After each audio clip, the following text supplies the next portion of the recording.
Tuesday, February 18th, 2020 at 10:03 a.m.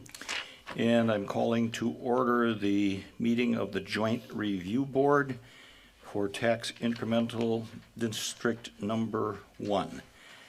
The call to order, all members are present. I don't know that there's a need to do any more formal roll call if everyone's comfortable with that representation. You all should have a copy of the agenda for today's meeting. Anybody missing an agenda? If not, then we'll proceed to item 2, which is approval of the minutes of the January 21st, 2020 meeting. You should have copies of that were provided both electronically and in paper to all members of the Joint Review Board. Have you all had an opportunity to review those minutes? And do they accurately and completely reflect what happened at the meeting on the 21st of January? Mr. Chairman, I'll make a motion to accept the minutes of the January 21st, 2020 meeting. Is there a second to the motion to accept the minutes? I'll second the motion. Okay, so the motion was made by Supervisor Durr, seconded by Mr. Is it Thelke? Help me correct. Is it Thelke or Thielke? It's actually Telke. Okay, Telke. struck out on that. Okay. He seconded the motion. Thank you. Okay, everybody understands the motion. All in favor indicate by saying aye. Aye. Aye. Opposed? All right, that passes unanimously. Before we move into item 3 on the agenda, just a couple of kind of housekeeping items. I'm going to ask Kathy here to simply go through for the record the information that she provided, I think, electronically and in paper copy form to supplement your ring binders that you received back on the 21st of January at the meeting. Kathy, just want to go through those and make sure everybody has those in hand. Sure. On the first week in February, you received all the documents electronically, and then the second week in February, you received them hard copy as well as on a CD. You should have a yellow piece of paper that kind of tells you which documents were added from the last binder. So in tab 2, we have our the JRB resolution. I also have a JRB resolution set in front of you, so you didn't have to look in your binder. On tab 4, you received the town's response to the January 9th city comments. Also, the town's response to the city's letter dated February 3rd. Then in tab 14, you received the minutes and the presentation. Also, the February 18th notice and agenda for today's meeting. Then in tab 15, you received the town's additional information regarding the provision of sanitary sewer and water service. So those were the additional items that we gave you prior to the meeting. Okay, is everybody acknowledge receipt of those? Anybody missing anything that we need to supplement at this time? Okay, then we'll move on to item 3 on the agenda, which is review of the public record, planning documents, including the adopted project plan and the town board resolution adopting the project plan and creating the district. Before we dive deep into that discussion, I'm going to explain just a little bit what we would like to do going forward with the meeting today. You might remember subsequent to our meeting on January, or at the close of our meeting on January, if you look at those minutes that you have before you on the very last page, and I'll just read this in. We had some discussion on the 21st about questions from JRB members, and as we were wrapping up, I asked, are there any additional questions? If there are none, we could move to item 4, discussion, possible action on a resolution to approve the resolution. There were no additional questions, and you might recall that we decided ultimately to table until today.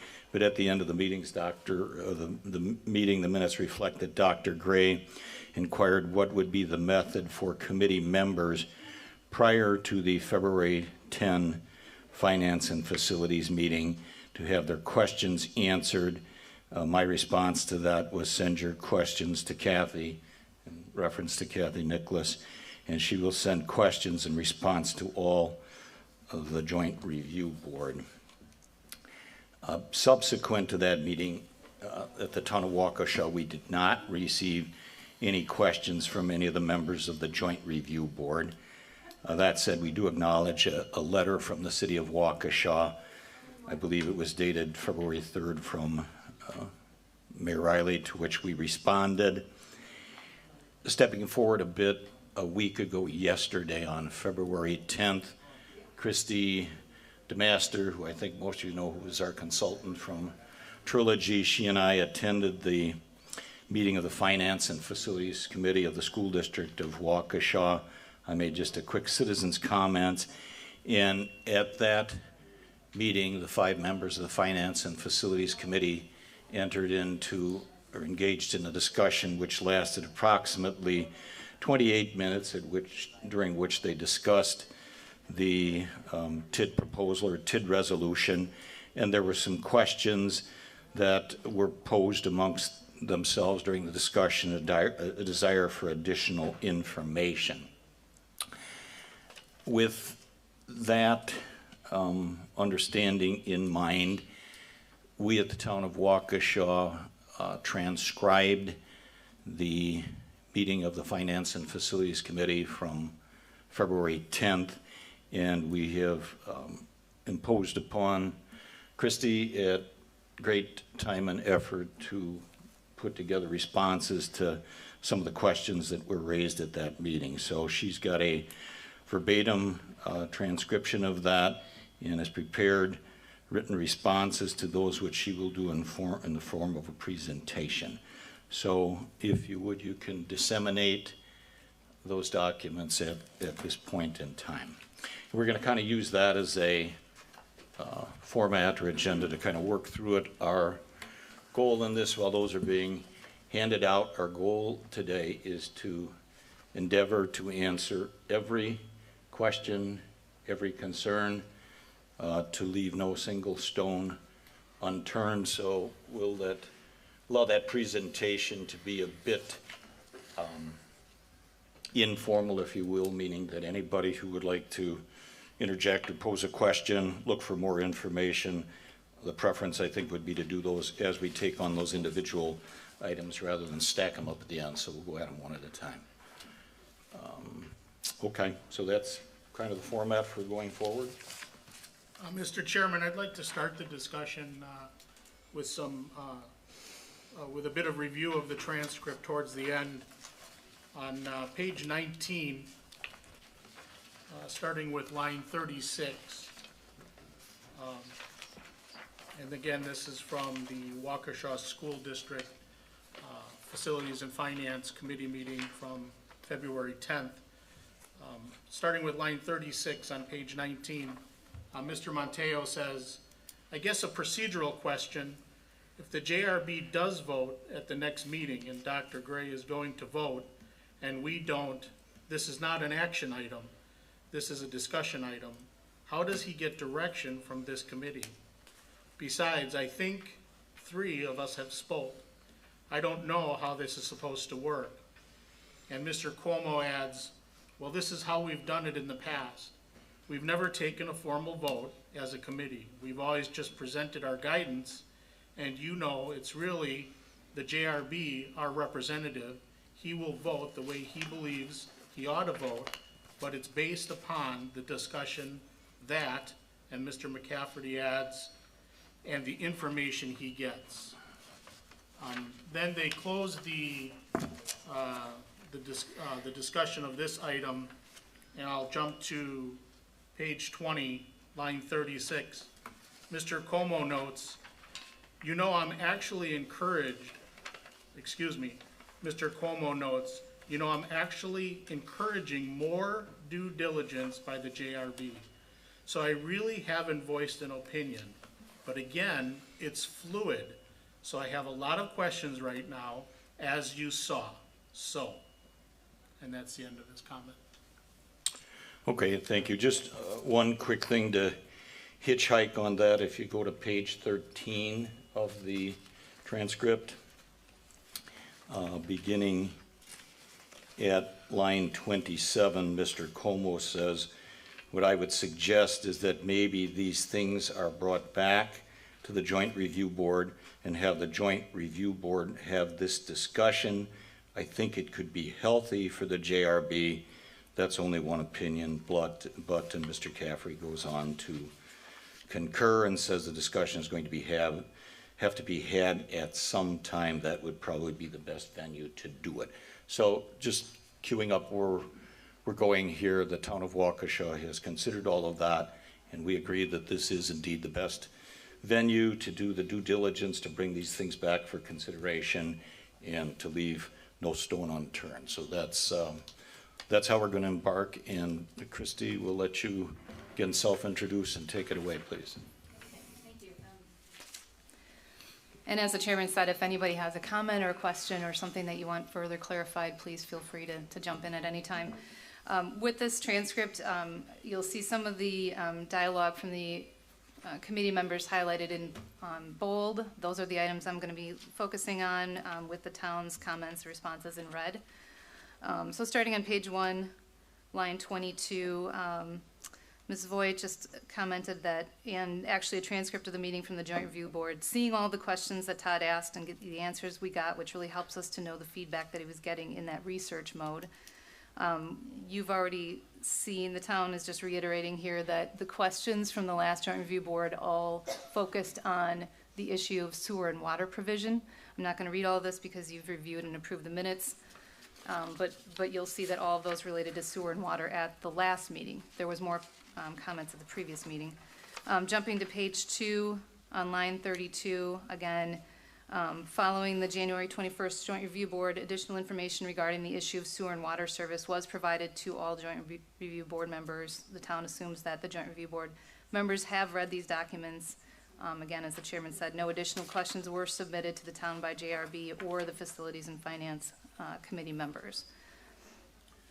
Okay, well, just for a minute, if you would pause there, and we'll let people kind of get up to speed. Take a few minutes, if you would, and look at lines 21 through 24 on page 1, which Christy wrote the response to, and then you can take a look at lines 25 through 36. Again, we believe that actually through 31 reflects the transcript, and then she read in 32 to 36, which is comment beyond that. I'm assuming that's straightforward. Are there any questions about that at all? Okay, then continue, please. All right, the next section that I want to address is on page 3, starting line 7. This is some comments from Mr. Montijo, and he's talking about here the tax incremental finance manual that's available online. So starting in line 7, he says, but I went and looked at page 24 through 27, and for me it was rather instructive. It went through on page 26 a JRB decision criteria, and it cites those 3 sections, section 66.11 infinitum. Those 3 decision criteria is what I think Dr. Gray is going to use to guide his fact-finding basis of his decision or vote. Those 3 are specifically development expected in the TID would occur without the use of TIF. It's the but-for requirement. So when I look at that, I'm still unclear as to what the specific developments are proposed in the TID. So I don't think that is the strongest argument for supporting this. The economic benefits of the TID are measured by increased employment, business and personal income, and property value. Are they sufficient for the cost of the improvements? The economic benefits is listed in the most recent revision of the draft of the project plan, our guess is. I know Ms. DeMaster talked about that being appropriate. I will talk about this in a second.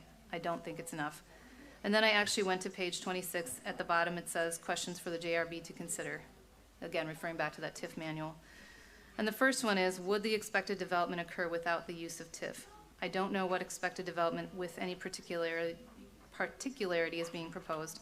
I know there's discussions about an elderly, I forgot the exact words, but changing those residences to senior living, thank you, and some other projects. So jumping in there to comment on that first block of what he said. The town has analyzed all of the city's approved project plans over the last 10 years. In most of them, the stated reason that the development would not occur but for TIF assistance is that the project is on an existing developed site and that it is more costly to redevelop a brownfield site than it is to develop a greenfield site. That same statement can definitely be made about all of the sites proposed for redevelopment in this project plan for TID 1. TID number 24, and if you want, anyone wants to reference that. Is it, just a quick thing, that Yeah. is a City of Waukesha Yes, TID, that is is a that City of correct? Waukesha TID. Okay. That was approved in Thank you. June of 2018, released by the city. I do.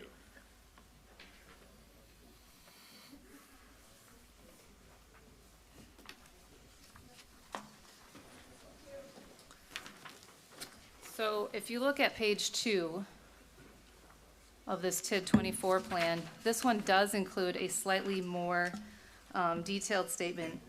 TIF assistance is needed in some cases to make redevelopment within this area economically feasible. Infrastructure improvements, land acquisition and assembly, demolition, site preparation, and environmental remediation will result in costs that make this redevelopment financially unfeasible for some projects. But for TIF assistance, this development would not incur in Waukesha. These conditions are also true for the proposed TID that we're talking about for Waukesha, Town of Waukesha. Okay, I'm gonna ask you to pause there just for a Yeah. minute. I think we wanna take these things kind of one bite at a time. Any questions about what Christie's presented so far?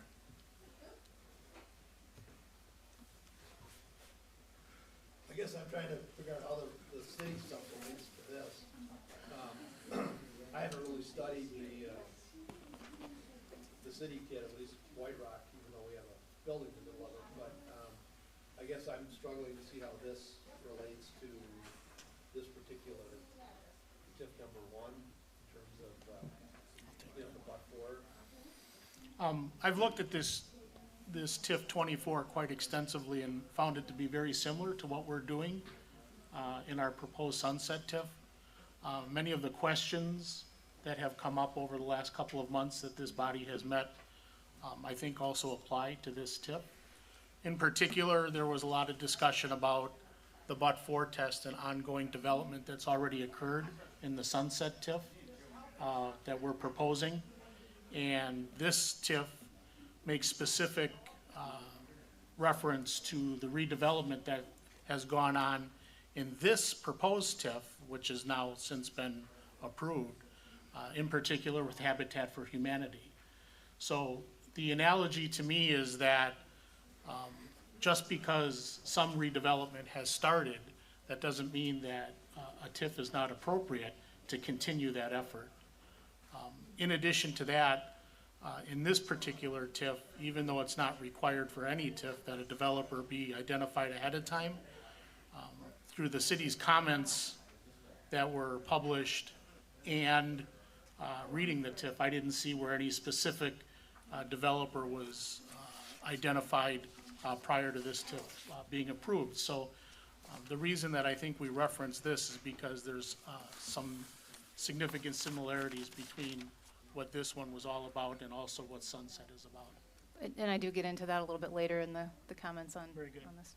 Okay, so does, at least for the moment, is that responsive to your question, Dr. Gray? Yeah, again, I'm not familiar with this too. Yeah. I was on the JRB. Yeah, that's fair, and I mean, in some regards, we acknowledge that some of this is a bit of information overload. I mean, that's to be understood. Okay, Maybe just a comment. There's a lot of back and forth between the town and the city, and from my perspective, what the Joint Review Board should be doing is looking into the future to see if the project plan as presented by the town meets the but-for test and is a sound plan. Going back and reviewing previous projects might be helpful in clarifying arguments between the town and the city for, the future, or for lawsuits or whatever else. But the JRB is really interested in reviewing the project plan and making a recommendation on that, or taking a vote on that. okay, and I appreciate that comment. Again, we are endeavoring to provide all kinds of information. I think it'd be up to individual JRB members whether you think that is relevant or not. There have been many, many things that have been put into this conversation that are irrelevant, and not properly represented, so part of what we want to do is try to clean that up. Yep, So and you can certainly use your own discretion as to whether or not you consider comparables or analogies meaningful. Okay, Okay, thanks. Christie, you want to proceed? And just Okay. one more thing, if I may. I'm sorry. You know, this is certainly the first TIF that I've ever been involved in, and obviously, given the name, Town of Waukesha TIF #1, the first that the Town of Waukesha has ever been involved in. And I will tell you that as questions were brought forward by the different entities and the different bodies, I mean, I certainly wanted to do my own due diligence and wondered to myself if we were taking the appropriate approach. And part of the way that I do that is to look at other entities and how they've crafted their TIFs and provided information. So part of this was my own naivete and understanding how others have been successful to try to increase the probability of success for our own. Okay, thank you. Anything further on that? If not, Christie, do you want to procedure at what, line 37 on page 3? Yes, so part of the comments up above, you know, address what the projects are, and so I just wanted to refresh everyone's memory. So the properties proposed for redevelopment are as shown in the attached presentation from the January 21st Joint Review Board meeting, beginning on page 31, and I apologize, this doesn't actually have page numbers, but it's towards the end of this packet, and you may recall seeing some slides that look like this, where we highlighted in blue the specific properties that we're looking at for redevelopment.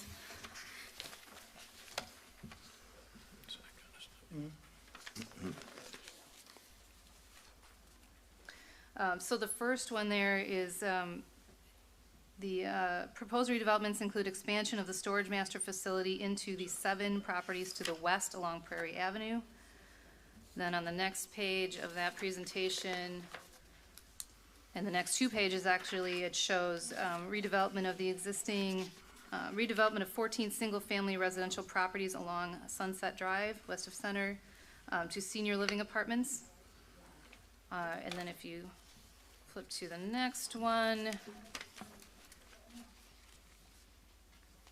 we're showing, that shows the redevelopment of 5, well, there's a single-family residential property on Sunset Drive, that's a non-conforming use, and then 5 other commercial properties along Sunset Drive, east of Center.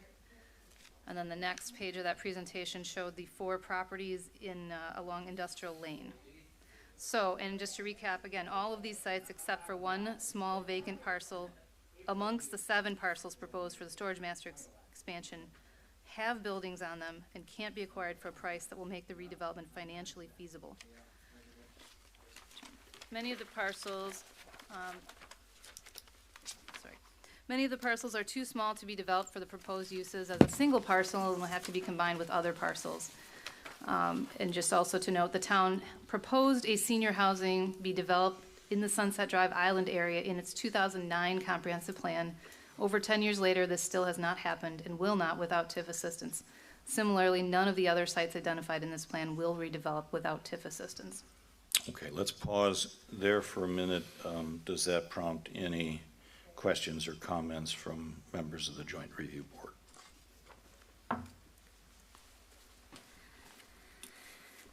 Okay, then continue on. You're on page 4 at line 6. Okay, another comment again from Mr. Montejo. Will the development economic benefits compensate for the cost of improvements? I don't know what the cost of improvements are. They're guesses. I think table 4 in the most recent plan talks about being estimates.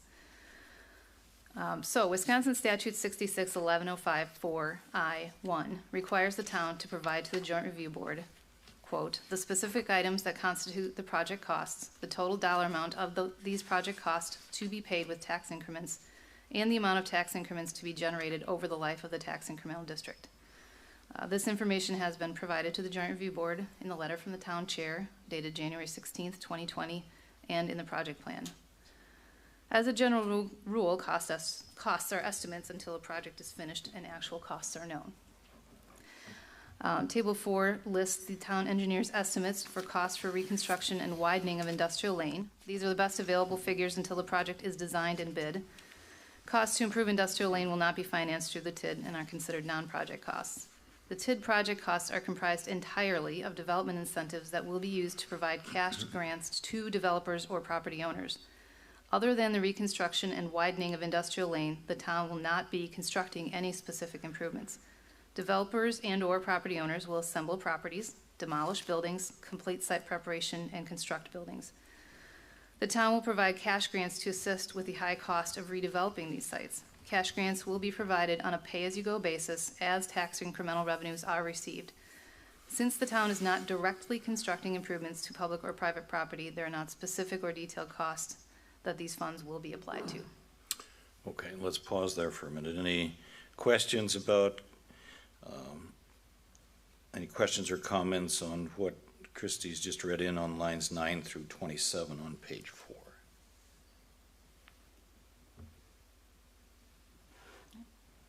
I guess I just offer one comment. A lot of this, to be sure, is repetitive information. It's contained in other places and documents that we got in the ring binder, but we thought it would serve a useful purpose to kind of consolidate that into one document, particularly in as much as that was a item of discussion or issue of concern that was brought up at the Finance and Facilities Committee meeting a week ago Monday. All right, if there's nothing further on that, page 4, lines 28 to 30, and the response, please. Fourth question, how does the plan development benefit the overall economic picture of the district? Again, I don't know exactly what the plan development is. There's too many mays. Wisconsin statutes requires the Joint Review Board to base its decision on, quote, whether the economic benefits of the tax incremental district as measured by increased employment, business and personal income and property value are insufficient to compensate for the cost of the improvements. The economic benefits of redeveloping the sites anticipated in the project plan are straightforward. It will increase the property value and tax revenues for the town, county, school district, and WCTC. These properties are currently very low in value compared to other properties in the surrounding area. They are not developed to their highest value uses for the location. There are non-conforming uses, piecemeal conversions of residences to business uses, poor quality construction, and underutilized sites. These properties can be developed with higher value uses. With the planned use of pay-as-you-go cash grants, the costs will be less than the increase in property tax revenues. Okay, does anybody take issue with the town comment or town response with regard to that item? Okay, then we'll move on page 4 and beginning at line 43 and continuing on to the top of page 5 at line 2. Christie, keep going, please. All right, yeah, continuation of Mr. Montijo's comments. And then I know there was some discussion before about there doesn't need to be a guarantee that these improvements happen or that the development happens at all. I agree with that, but one of the questions that the Department of Revenue itself lists is what guarantees are in place to ensure the development will occur as anticipated and the property value will increase as expected. There are 0 as far as I can tell in looking at this. Town comment. The town does not dispute that this is one of the questions that is listed in the Department of Revenue TIF manual, although not in Wisconsin statutes. Quote, what guarantees are in place to ensure the development will occur as anticipated and the property value will increase as expected? This question needs to be understood in the context of how TIDs often work. In many TIDs, the municipality borrows the funds, constructs improvements, and then uses tax increment revenues to repay borrowed funds. For this type of TID, it is critical to have guarantees in place, usually in the form of developer agreements, to ensure that there are funds to repay the debt. In this case, the town is not proposing to borrow any funds for project costs and to only expend funds as tax incremental revenues are received, so there will be no risk to the town. It should also be noted that the only risk to the overlying taxing jurisdictions is that the redevelopment would have occurred without the use of TID. The overlying taxing jurisdictions are not responsible for shortfalls in TID revenues. Finally, it should also be noted that the Wisconsin Department of Revenue also recognizes that TID projects and costs may be incurred on a pay-as-you-go basis. On its website, under Common Questions/Project Plan, it includes the following question and answer. Question, does a municipality need to complete all projects in the plan? No. The project plan is a capital improvement plan, not an approved budget. Therefore, a municipality does not have to complete all projects. The municipality decides when and which project to complete. Many municipalities start individual projects as the funds become available, pay as you go. Okay, that was a rather lengthy response, but I think all 3 paragraphs there are kind of part of the same thread. Does anybody have reason to question the response that Christie's offered on lines 3 through 25 on page 5.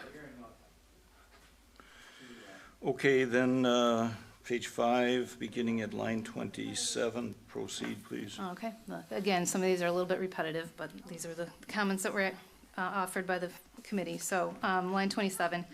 I also went on, when looking at the actual revised, the final revision, the one dated December 26, 2019. I went through this and they don't have, so the town in here does not have a detailed cost estimate for the projects. The senior living, the stuff anticipated with storage master, I believe. What they have is a detailed cost estimate for reconstruction and widening industrial lane. There aren't detailed cost estimates for the storage master expansion or the senior housing because the town isn't going to directly construct public or private improvements other than industrial lane. The cash grants will not be designated for a specific portion of development costs. They will be gap financing to assist with the extraordinary costs of redeveloping these sites. The amount will be limited to the amount of tax incremental revenue that is actually generated in the future by each development. The amount of the development incentives shown in the plan is the amount the town expects to have available based on projected property value increases and incremental revenues. Okay, let's pause for a minute. Does there anybody have a question or lack of comfort with that response, questions in response? I think when you say things like, do we have any questions or lack comfort, I think, again, it'll come down to that final decision. Does this project meet the but-for test? And some of the questions that I would have, and he said that there's no risk to the overlying tax jurisdictions except for if the development would occur without the incentives. So that is an open question. There could be development that occurs. The other thing is when we look at the parcels there, and again, it's mostly occupied with homes and businesses. So to me, and maybe I'm jumping the gun here, but it feels like this is relatively early in the process. We don't have a developer that's coming forward to develop these parcels or come forward with the idea of combining parcels together.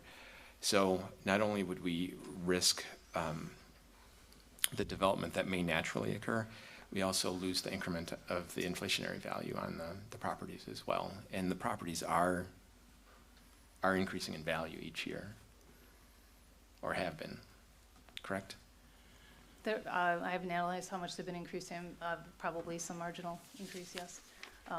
But to your other question about the developer agreements and who's proposing to do some things, we do have some comments to address that later on in here, so I don't want to go over those right now, but we'll get to that. We'll get that downstream, but I think the suggestion that no one has come forward, I think you'll see later in the presentation is not quite accurate, okay?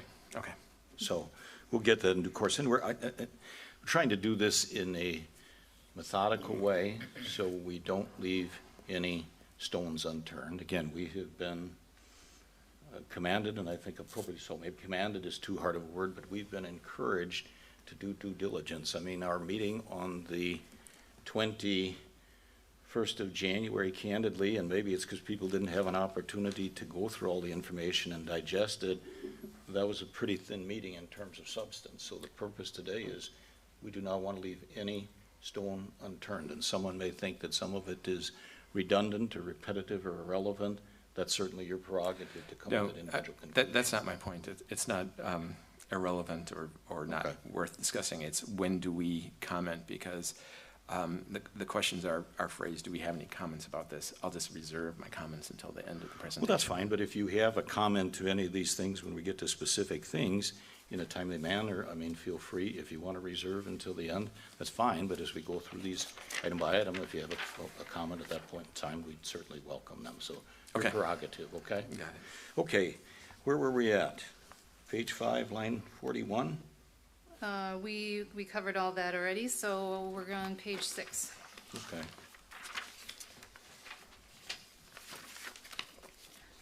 Starting on line 5, this is Mr. Como's comments.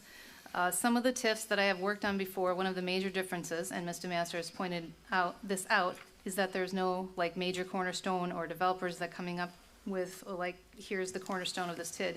And I struggle a little bit with that.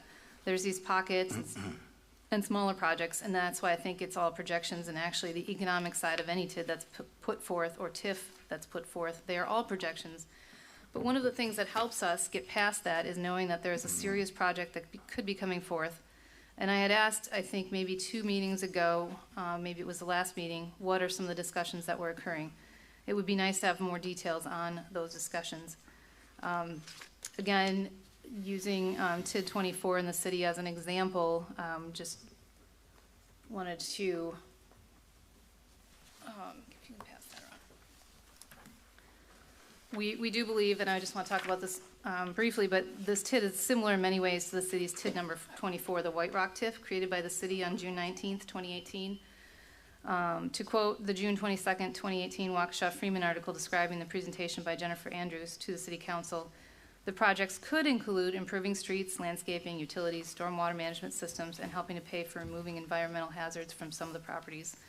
With tax increment financing, the city could borrow money for an estimated $12.2 million in projects that would be repaid over a designated period of years with real estate tax revenues generated because of new development in the tax incremental district. However, Andrews emphasized the public works projects will not be funded or constructed until there are commitments from developers to develop properties in the neighborhood. Andrews said one of the reasons the neighborhood has potential for redevelopment is because Habitat for Humanity's home building and renovation projects are generating new interest in residential development in the neighborhood. Neither the comments made at the City Council meeting to approve TID number 24 or the project plan mention any specific projects, developer agreements, or detailed project costs.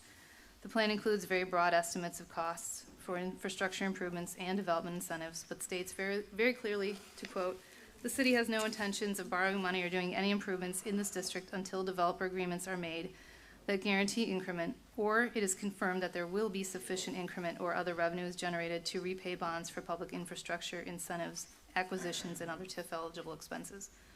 That's on page 6 of the plan. The project plan for TID 24 contains no schedule of projects, amount or timing of increases in property values in the district, anticipated tax increments, or economic feasibility analysis. Again, the town has reviewed all city council agendas from January 2018 through February 2020 to determine what and when, if any, developer agreements were signed for any projects in TID number 24, either before or after its creation. The only developer agreement that the town could find reference to for TID number 24 was an agreement for a 2.3 acre parcel located at the southwest and southeast corners of White Rock Avenue and Eastmoreland Boulevard. This is on page 9 of this December 3rd, 2019 council agenda, if you care to reference it.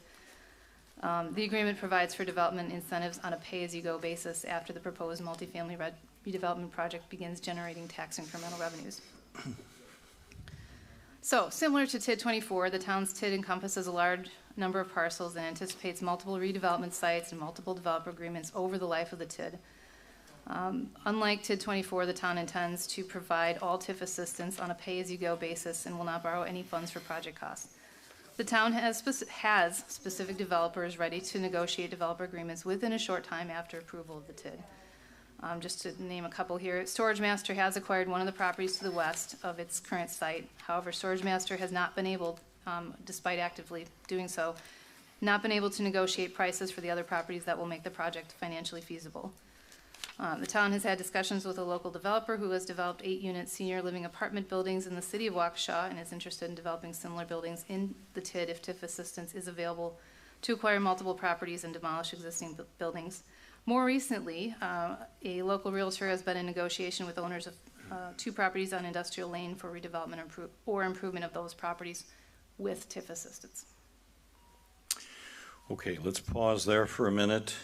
I just add one note. You identified some of the development interest in this. There is actually even another developer who we have met with who has expressed interest in the project as well. So we have 3 specific developers as well as a local realtor who have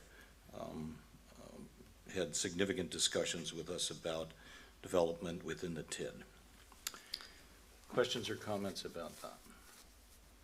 Maybe while you're thinking, I just would like to reread, you underlined it for emphasis, but on page 6, Christie wrote and underlined for emphasis, and this is a quote from TID number 24 in the city has no intentions of borrowing money or doing any improvements in the district until developer agreements are made that guarantee increment, or it is confirmed that there will be sufficient increment or other revenue generated to repay bonds for public infrastructure, incentive acquisitions, or other TIF eligible expenses. And I think that quote underscores why this is relevant to the discussion at hand, and it simply begs the question, should the town of Waukesha, as we endeavor here to undertake our first TID, should we be held to a different or higher standard than other people? That's the relevance to me of TID number 24. Other questions or comments about any of that, and if you want to reserve them to the end, that's perfectly satisfactory. Okay, then continue on page 7, line 26, I think is next. Again, comments continuing on from Mr. Como. He says, the other thing that I would like to just briefly talk about deals with the city's concerns. And I've had some people say, oh, they don't need to take the city's concern into consideration. Well, we represent not only the city, but other municipalities as the school district of Waukesha. So we do have to take all of our constituents' concerns into consideration. Just the town comment on that was that Mr. Como did not mention which specific concerns he was referring to, so the town's unable to respond to or provide additional information relevant specifically to what he's talking about. Okay, continue. And I do appreciate the detailed rebuttals that were provided in this, on the city comments, but I'm just wondering if there's been any attempt on the town's part to come to the city and try to work through some of these things. Town's comment on that is that the town is not asking for anything from the city in order to implement this plan. So the town is unclear as to why it's the town's responsibility to go to the city and work through things. However, the town has made efforts to address the city's concerns to the extent possible. I want to just interrupt you, if I may, for a second there. And I'll speak to the town's position on that in terms of engaging the city in discussion. I mean, if you take the ring binder that you have before you, and you have paper form and electronic, many documents, the city has weighed in on the proposed TIF going back to October, and I think we indicated you had a letter from the city that we never saw at the town here. We got a hold of that eventually. We have provided, I think, timely, appropriate, and spot-on responses to all of the concerns that have been raised by the city. You have those in your ring binders. So I just wanted to add that clarification to suggest that there hasn't been communication or what or not between the town and the city, I think belies the facts of the matter. Okay. Anybody else? If not, you can continue. My suggestion would be to slow down and try and work through these things because I think it's important to. I don't really know who to believe in terms of those concerns, the city or the town. I mean, I just don't know. And it would be nice to see if there could be some consensus between these two entities before we got going on this. Town agrees that consensus would be preferable. However, the town believes it to be most unlikely given the litigious nature of the city and the city's actions specifically related to TID number 1.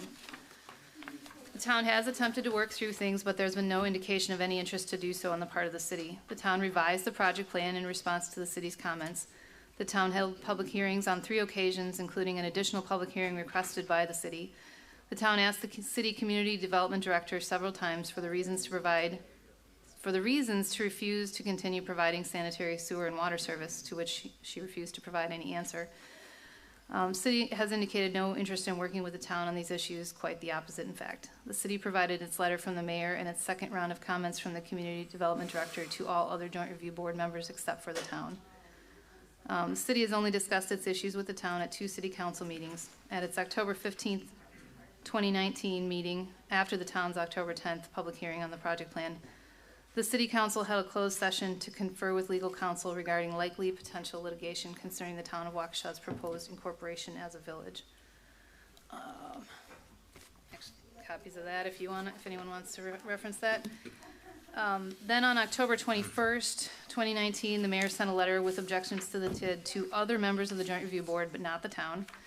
At the next city council meeting on November 5th, 2019, the city passed a resolution exercising extraterritorial zoning power in certain areas of the town. so that's that agenda. On November 11th, 2019, the mayor attended the School District Facilities and Finance Committee meeting to raise objections to the TID. Then, finally, at the November 14th, 2019 continuation of the town's public hearing, the Community Development Director filed the city's first comments with the town. Following that meeting, the town revised the project plan and provided responses to all the city's multiple rounds of comments and joint review board questions. Since the town's revisions to its project plan and responses to the city's comments, the city has not had any discussion of its issues with the town or any related items on its city council agendas. In addition to the city's actions with respect to TID number 1, the city has shown itself to be litigious in general. The city is refusing to honor the 1988 sewer and water agreement and threatening to sue the town over that agreement. The city is currently engaged in litigation or threats of litigation with the city of New Berlin and Waukesha County, and the city recently sued its own board of review. Okay, let's pause there. That was rather lengthy, but any questions or comments about that?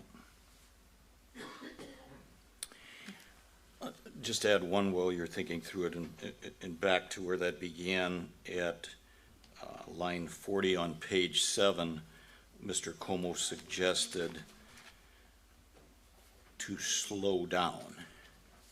And I guess the comment that I think that I would have on behalf of the town with that, we started down this path back in July of last year. That soon will be 8 months ago. From our perspective, in terms of trying to move this along, we have been responsive at every turn, including today when questions have been asked or concerns have been raised. In terms of slowing down, we think this thing needs to be moved along and wrapped up. I don't know whether anybody else wants to weigh in on that or not, but we think 8 months is long enough. Okay, if there's nothing more on that, where did we get to? Line 36 on page 8, is that where we're at, Christie? All right, Please and proceed. going back to the but-for, I'm not sure. I mean, there is some development that has occurred in this area over the last couple decades without the TIF. Was it very much? It might not have been a lot, but would it occur without it? I don't know. I'm kind of on the fence on that one. I'd like to see some more convincing to, like Corey had pointed out there. So just to reiterate, we've been over this at other meetings, but the following development has occurred within the TID boundaries over the past 20 years. So we had Storage Master was the redevelopment of a 2.81 acre site that previously contained a 4,800 square foot building occupied by Lee Business Forms and Stuff and Mail and 2 small sheds and garages. In 2015, prior to being purchased by Storage Master, the property had an equalized value of $288,000 for the land and $114,700 for the improvements, or $402,700 total, and was one of the lowest per value acre properties in the district. Bliffert Lumber constructed facade improvements in 2019. These improvements included a new roof, 75-foot square addition to the entrance, and a new sign. Preliminary estimate of the value of these improvements is $300,000.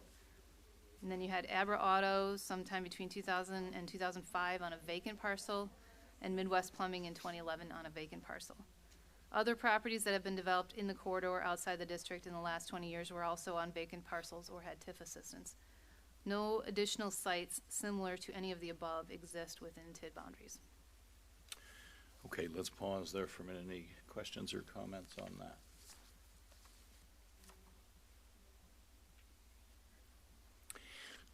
I see just a bit of irony in that because the Storage Master facility on Sunset has been pointed to from time to time and showcased as something that did develop without the TIF, and that, I mean, we're very proud and very happy to have that in the town of Waukesha. The irony is Storage Master is, at this point in time, one of the developers who would like to do more on the 7 properties on the east side of Prairie Avenue, and at this point in time, in terms of property acquisition and so forth, they cannot move forward with that without TID assistance. So I think that's ironic. On one hand, they are being put forth an example of something that happened without the TID assistance. The reality of it is they want to do more and they can't without the TID assistance. Any other comments on that? Okay, then continue. We're on page 9, line 14. I don't know if Mr. Gray has had any, you've been at each of the meetings, have any details come up on some of the discussions on any of the developers and what those development agreements might look like or what level they've taken those discussions to. As noted above, the town has had discussions with several developers about several sites in the district. The development agreements would be on a pay-as-you-go basis with no payments to developers until tax incremental revenues are received by the town. And I'm gonna pause this for a minute because I really do want you to open this to the page and look at the language of it, because it's fairly detailed, but it covers this question of what development agreements might look like.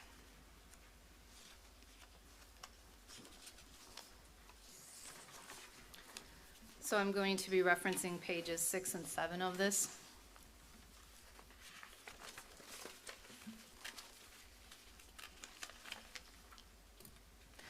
Is the intent of the town that the payments would be structured in a manner similar to the agreement between the City of Port Washington and Newport Shores. This agreement was prepared with input from Trilogy Consulting, who has assisted the City of Port Washington in managing a very successful downtown redevelopment TID. And want to note this is similar. It's a little larger in scope than Waukesha TID number 1, but it is similar in the respect that it is all currently developed properties within the City of Port Washington, and it involved 8 different potential redevelopment sites. Some of those the city was having discussions with developers about, and some were just sites that the city identified as good sites for redevelopment in the future. So if you look at pages 6 and 7 of this agreement again, and I want to start on section 3.3, development incentive. As a development incentive to induce the developer to undertake the project and to assist the developer with the project, the city shall pay to the developer development incentive payments in a total amount not to exceed $4,260,561 to be computed and paid as provided in this section 3.3. The development incentive shall be paid on a pay-as-you-go basis. Development incentive payments from the city to the developer shall be computed and paid based on the amount and timing of incremental tax revenues generated by the construction of the project site improvements on the property as part of the project. No development incentive payments shall be made to developer unless and until a developer completes construction of the project site improvements on the property and the city receives positive increment value from said project site improvements. I'm going to skip section C and because that's just the mechanisms as to when it will be calculated each year and so on. Going to page 7, subparagraph D, incremental tax revenue received by the city with respect to the property shall be placed in a special tax increment fund pursuant to Wisconsin statutes for TID number 2. All development incentive payments due the developer for each development incentive eligibility year shall be made from such fund. The fund shall be segregated into 2 sub-funds. The city shall deposit into 1 sub-fund for the primary benefit of the developer 95% of the incremental tax revenue received by the city attributable to the redevelopment of the property, which monies shall be paid to developer as the development incentive payment in accordance with provisions of this section 3.1.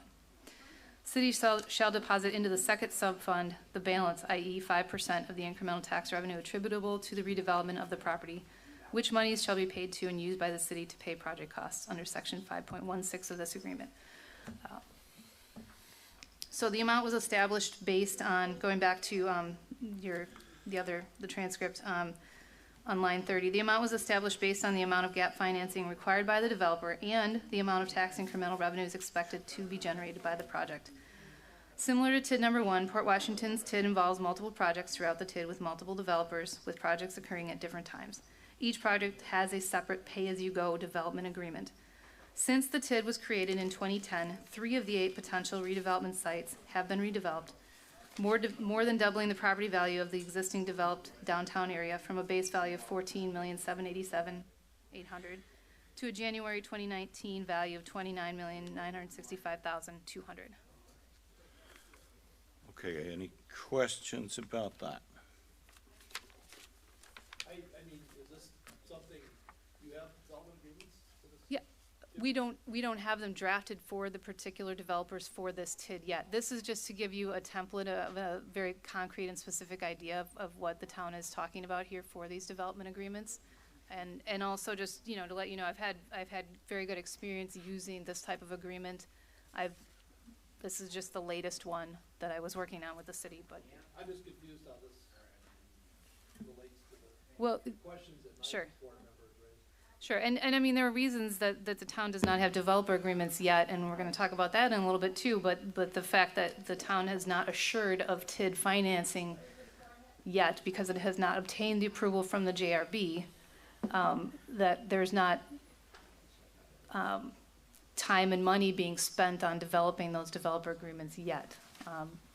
Until that, a TID assistance is something that the town can actually proffer to developers. So just to, I guess, kind of cut to the chase, the relevance of it is what was done in the city of Port Washington, with which you had some direct involvement, is no different than what's being proposed to be done in the town of Waukesha. In a nutshell, is that the relevance of this? Yes, and right, and again, the question from Mr. Como is what those development agreements might look like. So that's to address that question.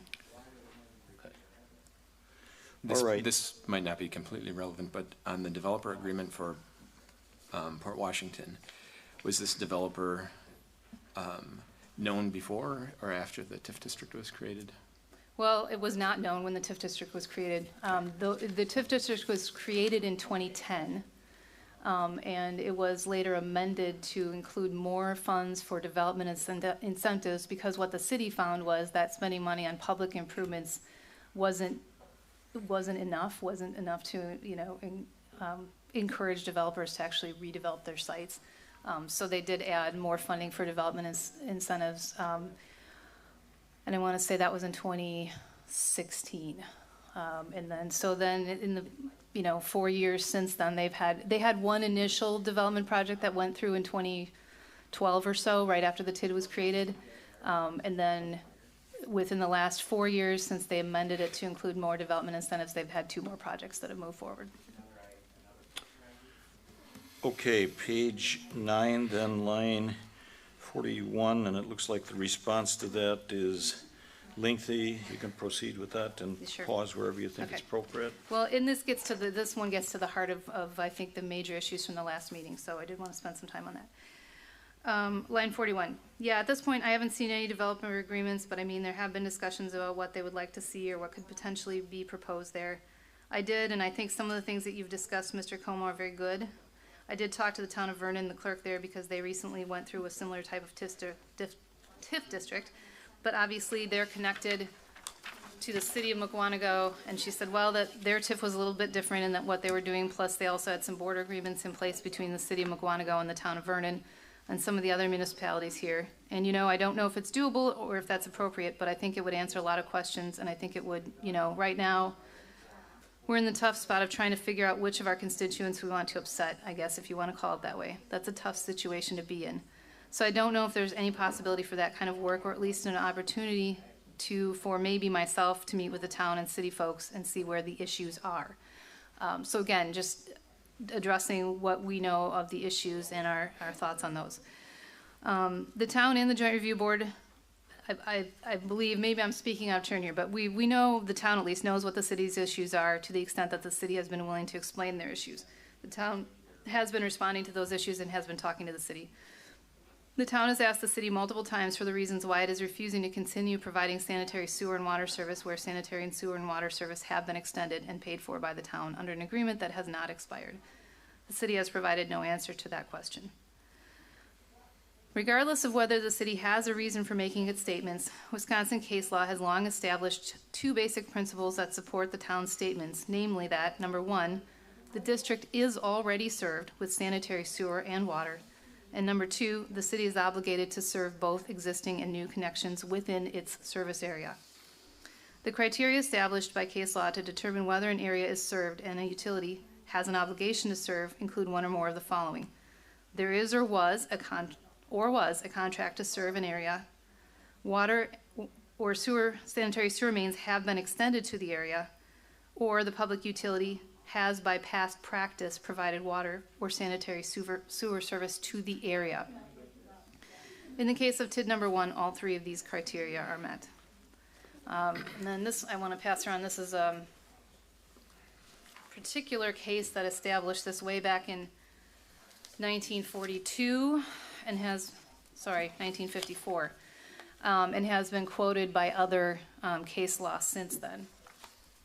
Before we jump into that, if I can just jump out or point out that this district is already served by sanitary sewer and has been for quite some time. The vast majority of the properties have been connected to sanitary sewer for essentially decades.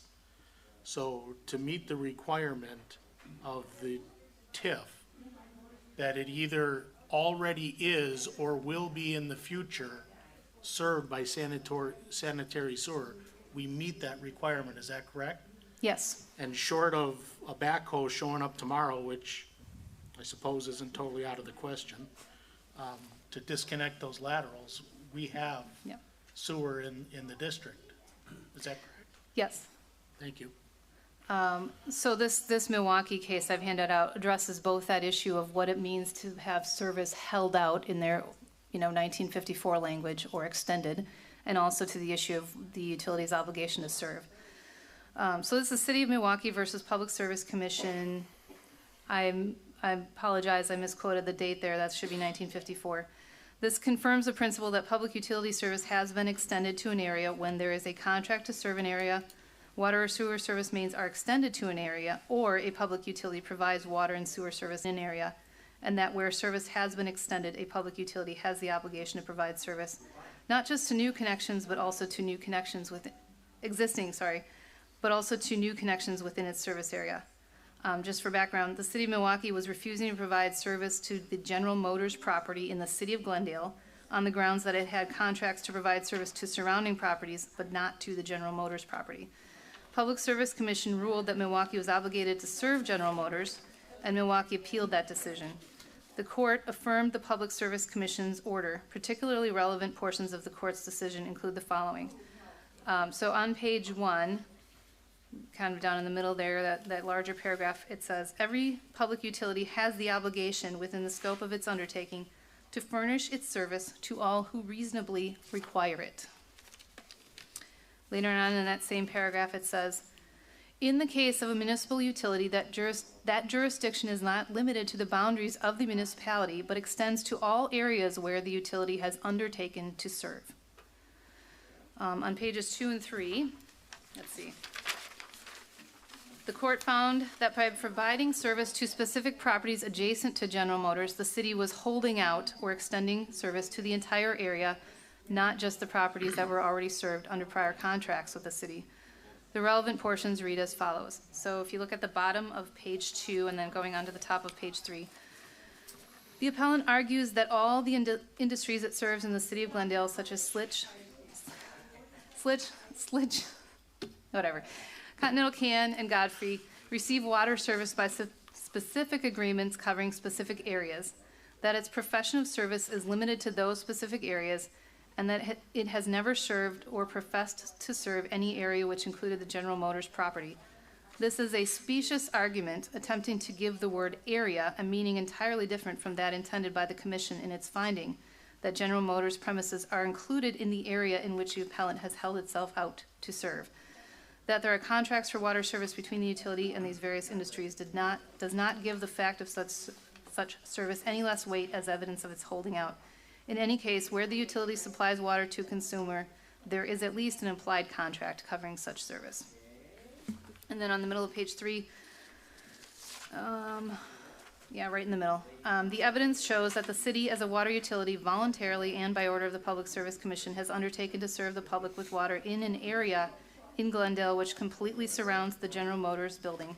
Such evidence of a public profession amply supports the finding of a holding out in that area.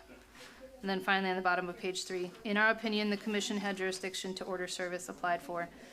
The record contains substantial evidence to support the findings upon which the order is based, and the judgment must be affirmed. So, City of Milwaukee was forced to supply water to General Motors. The present situation for TID number 1 is similar to the Milwaukee case in that service has been extended to the district, and the city currently provides service to the properties surrounding the few properties that have not yet connected. The entire area is included on the City of Waukesha's sewer system master plan as shown on page 7. shown on figure 7 sewer age map from that plan.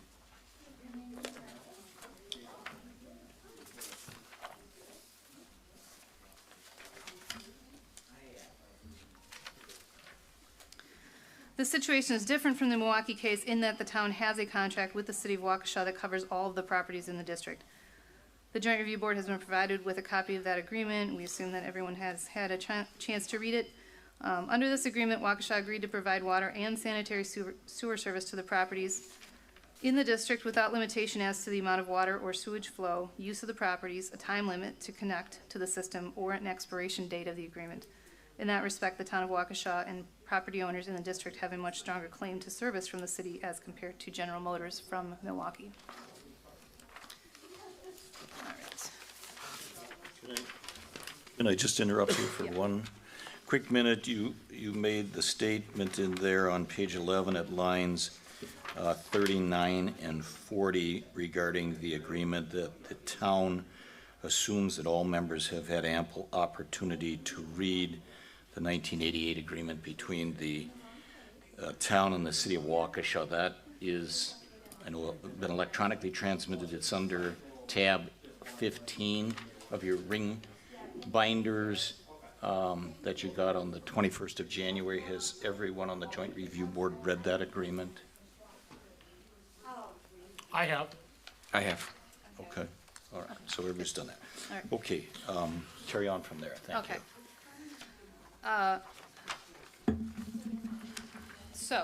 And then a more recent decision that affects sewer service, and this is a big document, but I'm not going to ask you to look at more than one little tiny bit of it. So the Wisconsin Public Service Commission has continued to rule that public utilities may not refuse new connections in areas where service was provided under prior contracts or past practice. An example of a recent decision on this issue is the Commission's order in the complaint of Algoma Sanitary District Number 1 against the City of Omro wastewater treatment facility on September 2nd of 2016. The City of Omro had imposed a moratorium on new connections to the sanitary district's collection system until the district agreed to new sewer rates. And if you look at page 22 of this final order, the relevant portion of that, I just want to read to you here.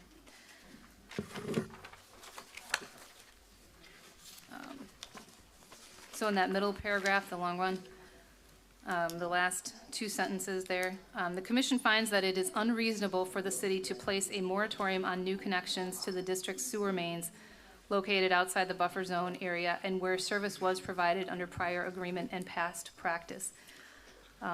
Again, sanitary and sewer and water, before I go on to the next line 13 on my other transcript here, I just want to point out, I just wanted to mention as an aside, I was an expert witness for the Algoma Sanitary District in this proceeding, and I have been as well in a number of other sewer and water disputes over the years.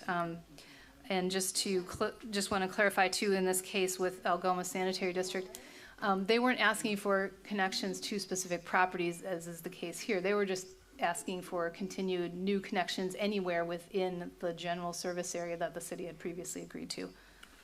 Can I interrupt you for just one quick minute here, because I think we may kind of be heading in a bit here to other topics. Does anybody on the Joint Review Board, or does everybody on the Joint Review Board understand the relevance of bringing forth these two cases? Until I have a chance to read it over, I guess. Not entirely, but, You want to take a few minutes to do it? They're pretty short and sweet. I mean, there's a lot of stuff here to go through, so I don't know. Understood, but I mean, we're willing to take the time. If she give you copies, you want to spend a minute, and maybe you can just point out the conclusionary statements in each one of those, Christie? I think I just did, but yeah, page 22 of this Algoma and Omro Okay. decision, and the Milwaukee one's pretty brief, so there's just a couple of statements in there. But I mean, to sum up, I guess, in both cases, if sewer or water service has been extended to an area, and the Milwaukee case makes pretty clear their definition of area is general, not to any specific property. Once that sewer service has been extended, the utility has an obligation to continue to serve, including new connections or increased usage. I have been, again, I've been doing these kinds of cases since 1997, when I first started at Rupert Milkie. And my very first project with them was working on a contested sewer rate case between Racine and its surrounding municipalities.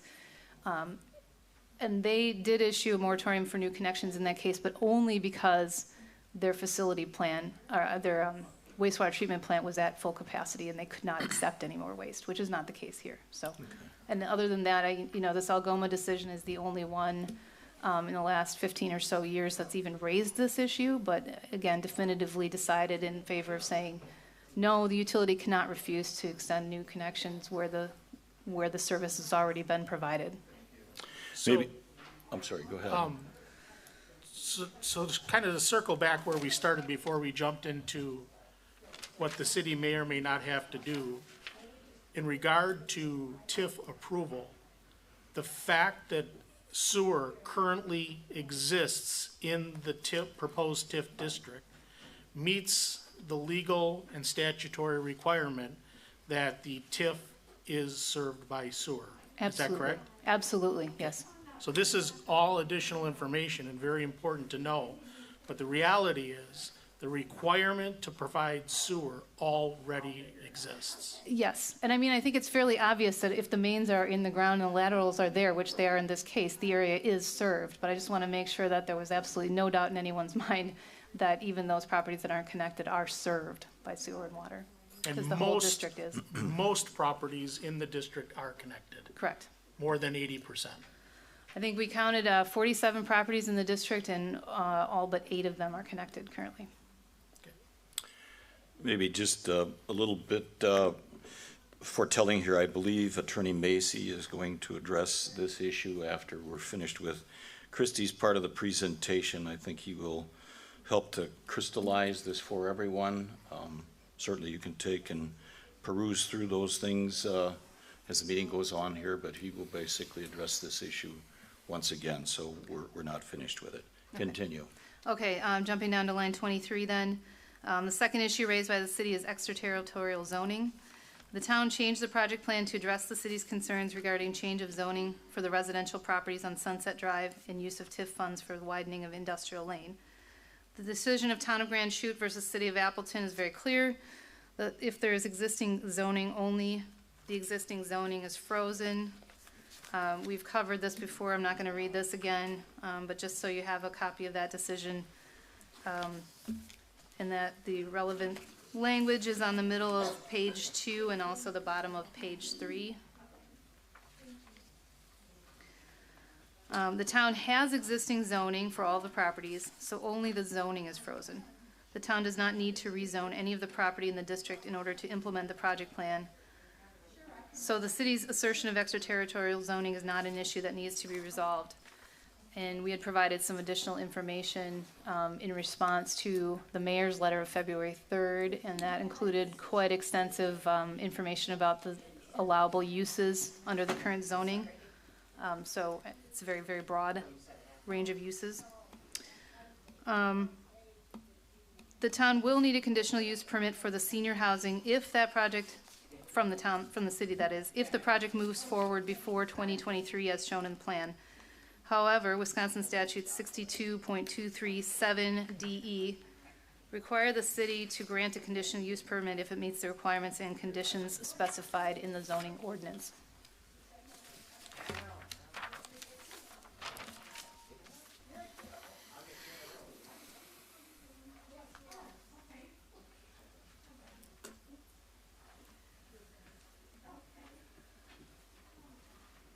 And then lastly, the issues the city raises with respect to the status of developer agreements and level of specificity in the project plan are issues for the joint review board to decide. And I think that goes to your comment earlier, Mr. Tulke. As noted in the above example, that we've talked about before, TID 24, the city has created TIF districts without developer agreements in place. On the other hand, some of the city's TIDs that had specific developer and detailed project plans have performed miserably. For example, the Weldall TID and the Waukesha Electric TID. Again, not trying to pick on anybody, but just saying that even with a specific developer or developer agreement, that's no guarantee that things will go according to plan. The town believes that taking a pay-as-you-go approach and entering into developer agreements for each specific project is the prudent course for this area. Okay, done with that. Okay, then we got to the bottom of page 12. Questions for Christie about the issue that the city raised regarding extraterritorial zoning.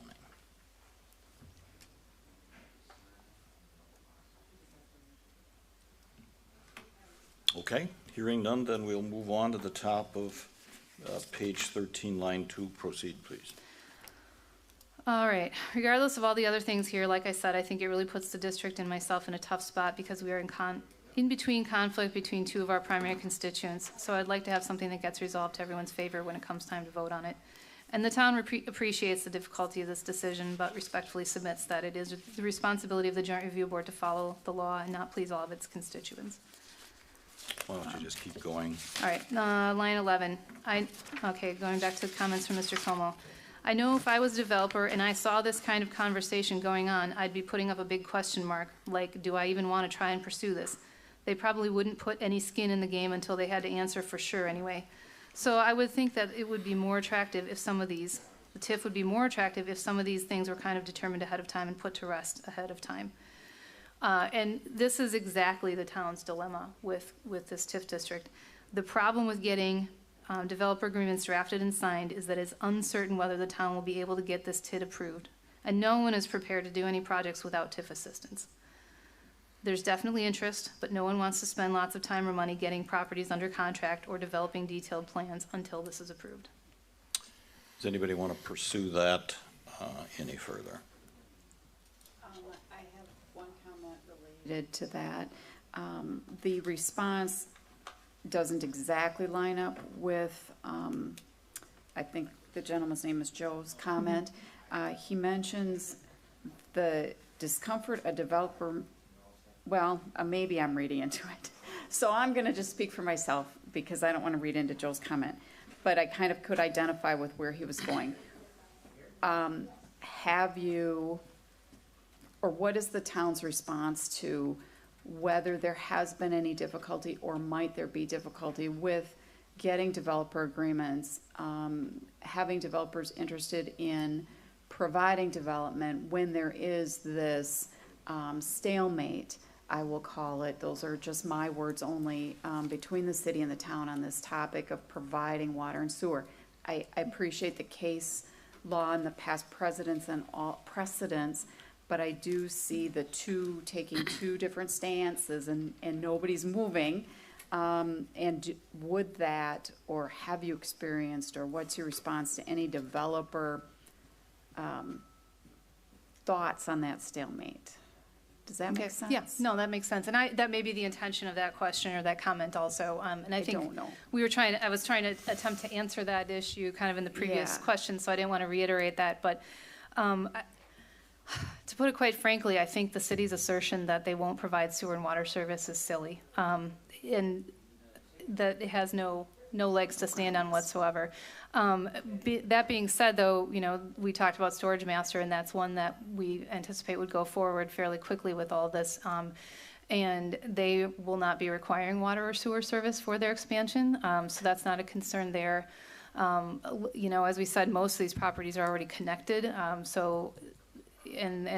or would be assembling, properties where some are connected and some are not currently, so into one larger parcel, but, there's already connection there.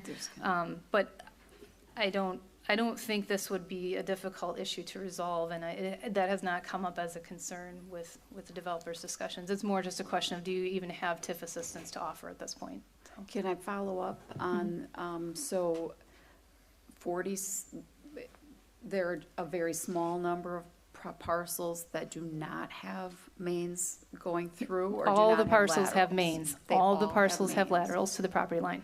And they all have laterals to the property? Correct. They all have laterals to the property lines? Yes. Okay. That was the requirement of the 1988 agreement, is that the town Oh. construct all those laterals, yes. Okay, I understood that there were a few parcels that didn't have. So there's two pieces to a lateral. One is the piece from the main to the property line. Those were installed. So it's just from the property to Correct. anything that's on the parcel, which there are a couple vacant parcels as well. Right, that yep. Wouldn't have it. So in those situations, I think what I heard you say, so I just want to say it back to see if I understood correctly. I think what I heard you say is those type of parcels that don't currently have service today, we had talked previously in the project plan about several parcels being small and not being developable, and will be merged with other parcels to make them more developable. Yes. I don't even know if that's a word, but it is today. Does that activity, merging of smaller parcels into larger, then get them to the point where they have current service on an existing parcel? Yes, I believe Does so. that make sense? But ultimately, the town's position is most the part. city, you know, these properties are all served, and they have to They provide. all have lateral to the property lines. Yes. That's important, thank you. Just two, I guess I would add two things to that. If you go and look under tab 15, you look at the 1988 agreement. And even with the water part of it, there was agreement there that stub laterals, and Christie's defined those. I mean, I think a stub lateral could be the same definitionally for sanitary sewer or for water. Right, right. And the one property. other thing to point out with that is that those stub laterals are the responsibility of the public utility that's serving them. The lateral from the property line to the building is the property owner's responsibility, so. But importantly, if you look at the agreement, the town paid for a lot of those improvements back in 1988. So part of the skin that the town has got in the game is we put money into it. The second item would be, I think it's entirely conceivable, for example, the 7 properties on the east side of Prairie Avenue, one of which is a vacant lot at this point in time, but 6 of the 7 are developed pieces of property. If, for example, Storage Master, we can get this thing moving, so they will jump in to do that as a developer, I think it's highly likely that probably some and maybe most of those water and sewer service connections and laterals will probably be abandoned or abandoned in place. That may very well end up 6 going to 1 or 6 going to 2. So I think there's a likelihood with these small properties when if they're developed and consolidated, I think the likelihood of the number of sewer and water laterals is likely to go down. Christie, does that make any sense at all or not? Yes, I would say so, yeah, because you're combining, you know, multiple smaller properties into some larger ones with, you know, fewer Sure. buildings but larger, yeah. And I just want to circle back because it's such a key, critical piece of information. The fact that sewer already exists in the district is the only statutory requirement for the TIF. Correct, correct. And I believe Attorney Mace will address that forthwith. Okay, did that answer your question, at least at That this did, point in thank you. time? Thank you. Okay. Sure. The agreement's from 1988, so I'm just curious, have there been any hiccups or issues related to the enforcement of that agreement or the compliance with that agreement since 1988 that might add anything to this discussion, or has it been stable? The only burp that came about is when we decided to create a TIF. Okay. Other than that, the stomach's been very quiet. Okay. No hiccups. Okay. Okay, where are we at, please? All right, we are on line 33, page 13. Okay. Back to Mr. Montijo here. I looked at what required information the Joint Review Board should be provided, and it's a list of 5 things. I won't go through it, but it talks about additional information the JRB may request, a detailed list of project costs. We have the gist on the industrial lane, but we do not have a detailed list of project costs for the other anticipated developments, so I can't opine on it. Again, getting a little repetitive here, but there aren't detailed cost estimates for the storage master expansion or the senior housing because the town isn't going to directly construct public or private improvements other than industrial lane. The cash grants will not be designated for a specific portion of development costs. They will be gap financing to assist with the extraordinary costs of redeveloping these sites. The amount will be limited to the amount of tax incremental revenue that is actually generated in the future by each development. I'm just going to keep going if that's right. Please. Line 44, you can also request, the JRB can also request signed development agreements. We don't have those.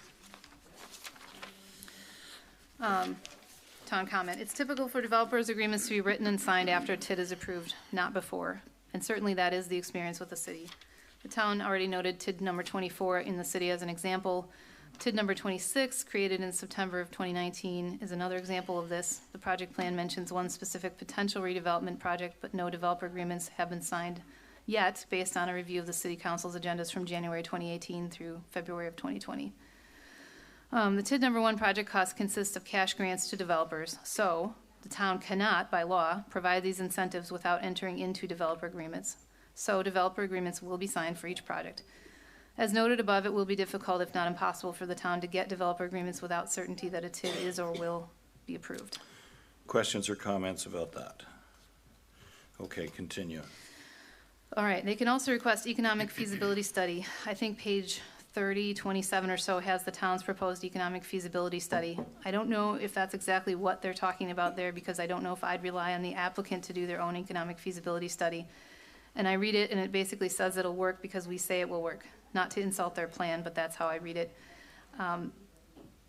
Before I jump into this response, I will just say that I contacted Kristen Filipiak at the Department of Revenue to ask this question about having an independent economic feasibility assessment conducted by somebody other than the town, and I'm not sure who would select that consultant or that person, but she said that that is not something Can you she's just encountered.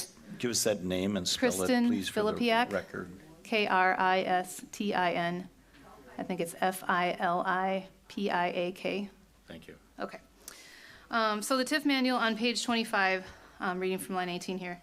Under additional information, the JRB may request lists economic feasibility study detailing the projected tax increments and estimates of increased property value.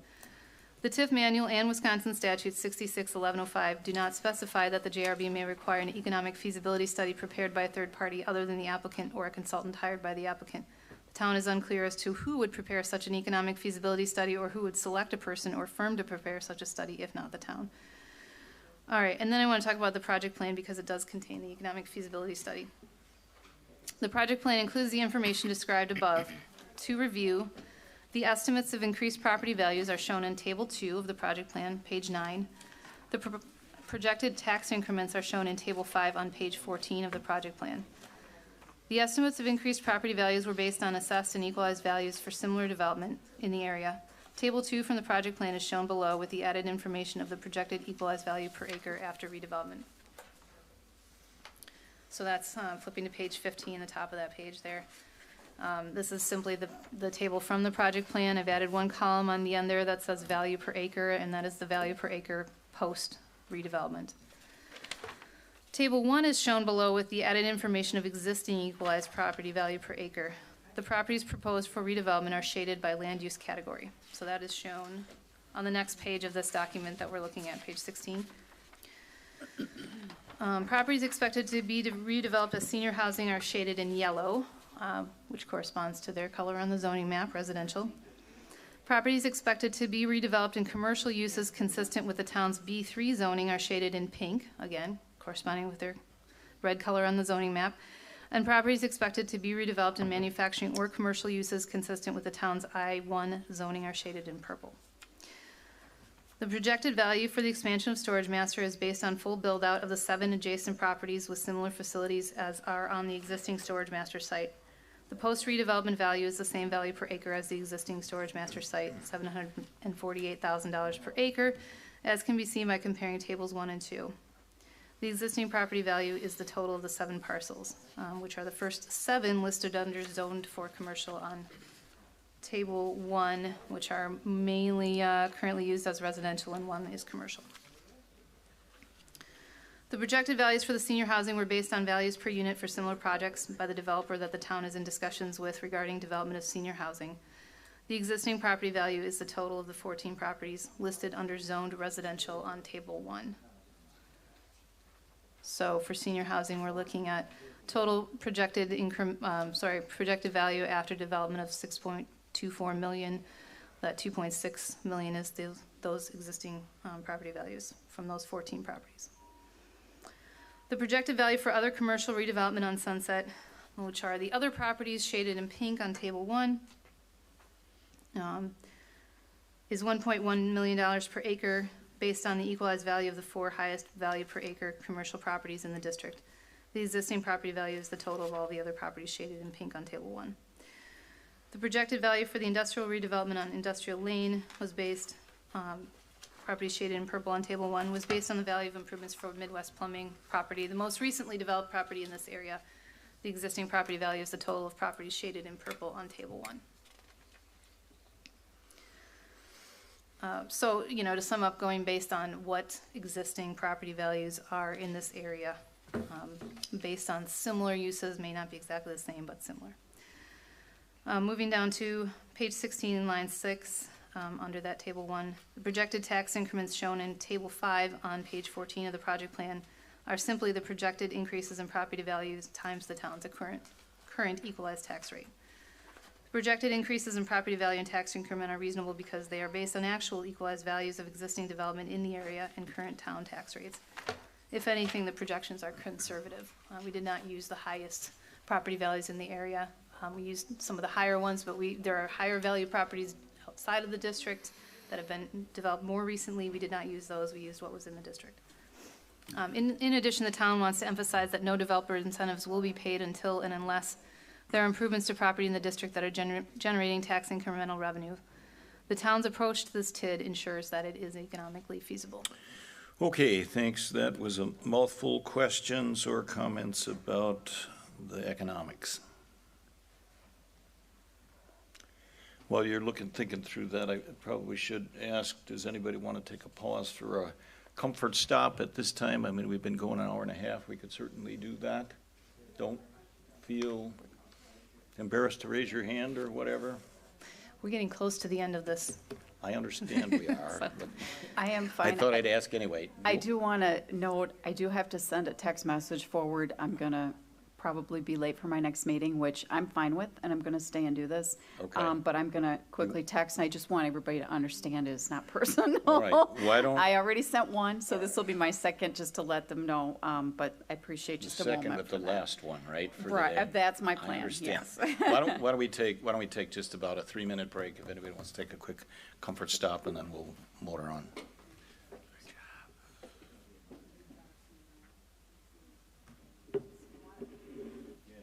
Anybody else want some more water? Do you want to refill I do, yes, thank you. Okay, there, Dr. Dre.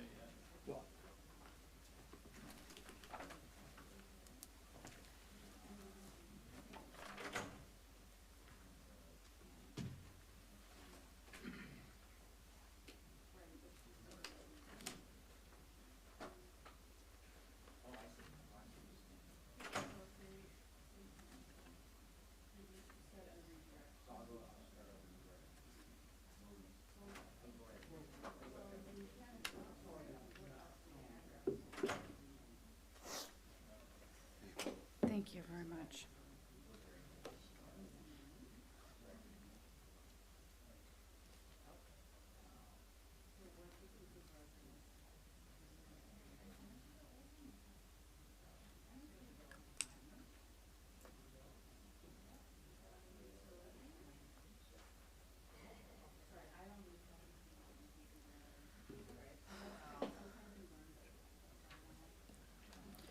Okay. When I was reading through this, I thought I saw something where it said, TIF district is appropriate for protecting boundaries. Now I can't find it. Boundaries. Maybe I, It could be in here, there's something. this, I can't, this, I don't know. We have teachers do that. There's so many volumes though, to read it. Directions the way they're. Yeah, yeah. I'm gonna keep looking, but I don't know. I don't remember reading, but I am gonna say that doesn't mean it's not in there. It was like a last. Was it illegal? No, it was like a last sentence on what is it? Maybe written. Yeah. I'll find the motion for Yeah, that. well, and it's not I in can't this think of because we it. just got this today. Well, I Yeah. can't. I can stay a little bit. Last time they locked down notice, that was south, it was a drill, Oh, but I don't get that information until so today's a much drill. later. Yeah, Oh, thank God. at a different school. Oh, thank God. They're supposed to tell me that before it happens. Yeah, They're supposed to text me. yeah, so they got a warning. Oh. Yeah. Yeah, no, I can't stay up late either, but I have an executive team meeting, starts at noon, and I know the first couple topics, they can go forward without I have me. Attorney coming to my office at noon about something else. Mm. I'm just not ready to, I'm just not, I just don't, I mean, this is, plus I wanna know, they talk about our statute requirement is, or a violation of statute, is that a civil or a criminal violation? If I won't home, I'm gonna be putting costs as we walk out. That's a good question. I wanna know that. I wanna hear that from my attorney. Yeah, So, yep.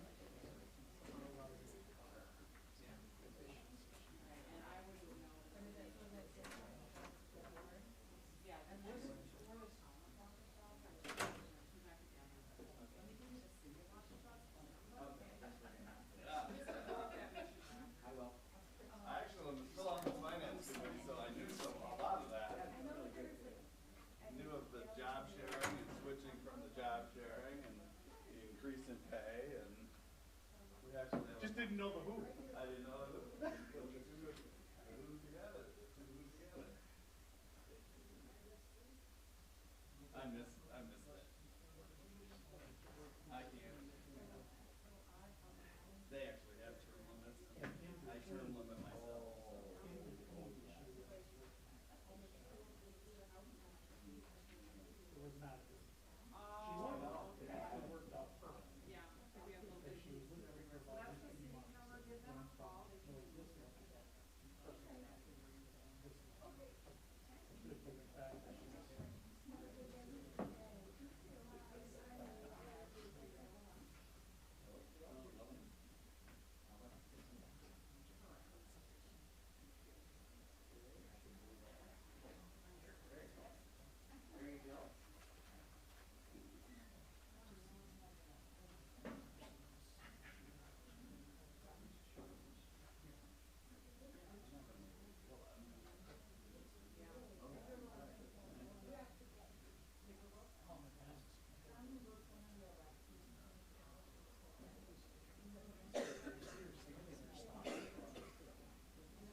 Okay, we'll resume here momentarily.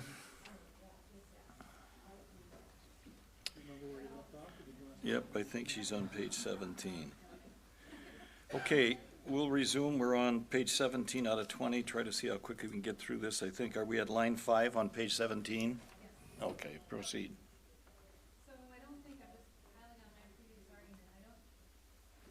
So I don't think I'm just piling on my previous argument. So I don't think I'm just piling on my previous argument. I don't think we're outside of the scope of what we are supposed to be looking at. If we had assigned development agreements, we could say this is going to, in our opinion, be a positive thing for the district or not. So I think at least for me, right or wrong, I'll hang or live by it, but I can't make a decision on incomplete information, so my vote's gonna be no if we're voting. Just comment here is that the TIF manual says the Joint Review Board may require the additional information described by Mr. Montijo, but it does not have to. The town also respectfully submits that the Joint Review Board has approved city TIDs with less information, so it appears, than has been provided for this TID. And in reference to the discussion about voting, I just wanted to note that I was not able to find any record of the Facilities and Finance Committee discussing or voting on the city's TID number 26 that was created in September of 2019. Sorry, just a real quick comment on that, and we've been through this a couple of times, but I think this is still Mr. Montijo talking on page 17 at line 9, where he says, I can't make a decision on incomplete information. I mean, nobody would disagree with that. I mean, that's a point incredibly well taken, and that's why we're trying to leave no stone unturned today. We want everybody to have complete information to work on. I mean, that's an absolutely fair comment. Go ahead. Okay, then jumping down to line 36, on that same page 17. So, okay, this is Mr. McCaffrey. And I believe that the lack of documentation about the improvements of Sunset, it probably is not gonna need to be any. The traffic flows are fine for senior living, and I think that's why. The street that really needs to be fixed in the town is industrial, because there's a lot of cleanup on both sides, so that's where the money would definitely be spent. And I just wanted to clarify that no improvements to Sunset Drive are anticipated. The redevelopment of 14 residential properties along Sunset Drive into senior housing will reduce the number of driveways onto Sunset Drive. I'm assuming there's no questions about that. Turning to page 18, line 14, Mr. Como. I think Todd can represent us and bring those forth and say, these are the things that we had discussed at our committee meetings. These are the things that we would like to present to the Joint Review Board, and then have him formally present it to the JRB. I mean, we still have, these meetings are all recorded, so, links could be provided to any of our committee meetings. Just go to our website and you can get to our YouTube channel and you can look at it all. So the town has attempted to bring all of the questions and concerns raised by the Facilities and Finance Committee to the Joint Review Board, and if there are additional items that Dr. Gray or obviously any of you have, the town is happy to answer all questions. Mr. McCaffrey goes on to say, I guess the question I have is, Todd, is any of this been brought up at any of the other entities? Has, like, the county said, hey, where's the agreements? And just wanted to note that there was, in line 25, the town comment, there was extensive discussion at the December 19th Joint Review Board meeting, and then at the January meeting, there was a few questions about the sanitary and sewer water service, as we went through earlier. All right, down at the bottom of that page, Mr. Como again, and sometimes this just takes time. Joint review, this isn't the first joint review board that has had more than 2 meetings. And some of them actually kind of go out longer periods of time because some studies need to be done. The Brookfield one took 2 years. I know the city is, they attempted the baseball, amending TID 14 and then creating 26, and then it just kind of fizzled. But sometimes it takes time, is my point. It takes time because there are questions, and those questions, as they're answered, either bring comfort levels up or down. And I think that what you're hearing is that we just still have questions. So just wanted to comment on that under Wisconsin statute 66-1105, the Joint Review Board has 45 days to act from when it receives the resolution from the town. And then, again, on page 19, line 5, Mr. McCaffrey again. But I mean, some of the questions that I would have would be, why Industrial Drive? I mean, I know what's on Industrial Drive, and I can imagine why, but I mean, why Industrial Drive? Town comment, the improvements to Industrial Drive itself are needed to widen the street for heavy truck traffic, to install curb and gutter for better drainage. The proposed redevelopment sites on Industrial Drive are low-value properties that need cleanup or are underutilized sites. Just pause, I guess, for one quick question, Dr. Gray. I'm not sure I understood at the time or today yet even Mr. McCaffrey's comment there, but do you think the town answered that appropriately? I'm sorry, which was the, Well, Mr. McCaffrey, and earlier, he's talking about Sunset, and then he talked about industrial, and he said, I understand why Industrial Drive. And then on page 19 there, lines 5 through 7, he posits that as a question. I'm not, and I don't mean to be critical of him, I'm not sure I fully understand that, but is the town, do we understand that question? Are we being appropriately responsive to it? I'm not asking you to speak for him, but. no, I'm sure it's fine. Okay, all right, then keep going. Okay, then on line 12, and how far are you off from getting a signed agreement to rip down those houses and put up senior living? Those are probably the 2 most important questions that will need to be answered for the TIF. Those are the 2 questions that we had here. Town comment, as discussed earlier, the town has had discussion with a developer interested in that project. However, no detailed plans or developer agreements will be prepared until it is certain that the town will be able to provide TIF assistance.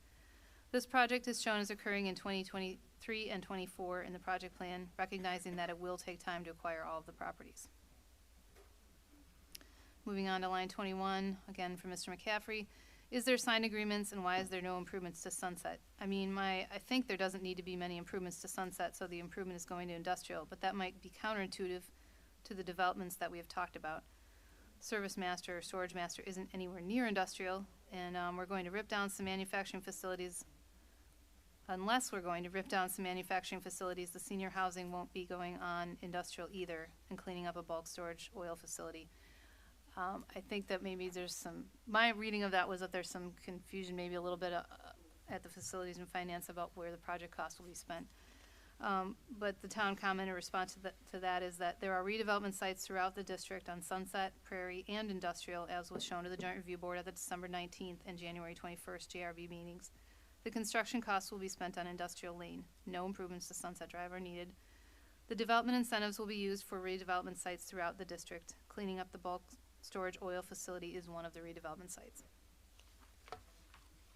And that is the last question that we found within that transcript that we thought needed to be responded to.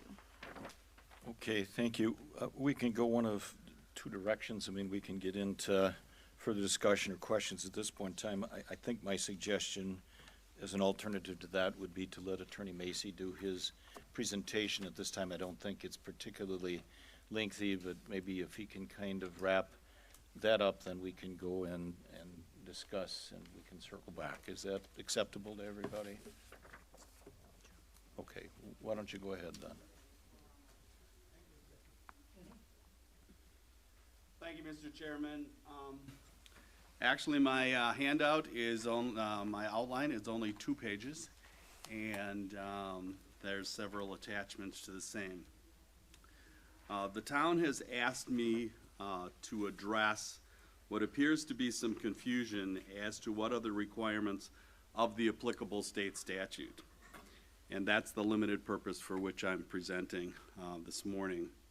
I've taken the state statute and broken it down just like a court would do to show you what the elements of the same are. And let me explain the document. The document is, believe it or not, section 6023.32 EG2.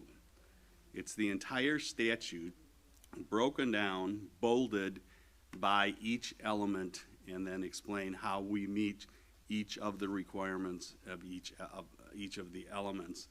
And then attached to the 2-page outline are the exhibits that support and document how we meet the requirements of the state statute. So the statute starts, subject to subdivision 3 and paragraph F, which don't apply, a town. So the first element we have to meet is that we're a town. I don't think there's any question that Waukesha is a town, but I need to go back up a little bit because it's not every town. There are 2 requirements that the town has to meet under this provision. One is that it's at least 500 million in equalized value. And it's set forth on the first attachment. The equalized value of the town is 1,039,082,800, and that's all set forth in the first certificate. So there should be no question that the town of Waukesha has an equalized value of at least 500 million as required by the state statute, and that we meet that requirement. The next requirement, as bolded on the bottom of page 1, is of the population of at least 3,500. On the second attachment is the certification, the official certification of the town population as of 2010 census, which was 9,133, and as 2018 was 9,249. So I'm presenting to you the certification, so there should be no question that the town meets that requirement, that we meet the population requirement. Next, again, you'll see reference to the statute, may exercise all powers of cities under 66-1005, and of course it applies back to towns, to create a tax incremental district if the boundaries of the district are, and the next requirement, bolded, is within a sewer service area. The third attachment, which I think Christy may have handed out a sample of it earlier to another copy or a different copy of it earlier, is a copy of the map of the city of Waukesha sewer service area. So there's no question, I don't think there's ever been a question, but we want to make the file totally complete and all of the elements of this statute to show that they've been met. There should be no question that the Town of Waukesha TIF district area are in the city of Waukesha sewer service area. And I'm not saying any of these were contested necessarily, I'm just making sure that they're all in the record. The next one is that sewer service is either currently extended to the proposed district or will be provided to the proposed district before the use or operation of any improvement to the real property in the proposed district begins. So, this is the one that's in contention and I believe has been misunderstood. sewer service is currently extended to the proposed district. That's the requirement of the state statute. And I know Ms. DeMaster made that comment many times earlier, and I'm just reiterating here. I've included, right out of the TIF plan, a listing of the 47 properties that are located in the district, showing that all but 8 of them are already served. So I believe there should be no doubt that sewer services is currently extended to the proposed district. We presented evidence that the mains are in place, the laterals are in place, all but 8 of the 47 properties are hooked up. So, we're not even going to or will be provided because it's already extended to the proposed district.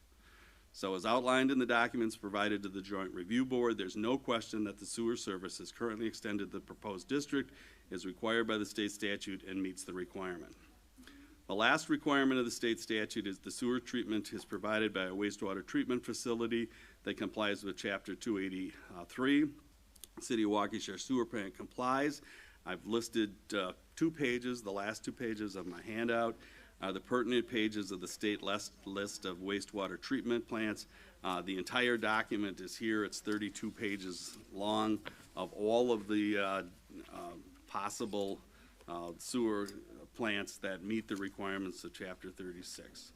So if the town exercises the powers, it's subject to the same duties, and that's the rest of the state statute. Now, why is this significant and why are we spending time on it? Because Dr. Kittle properly stated the statute, and I quoted from her information that was provided to us, and she properly stated the law.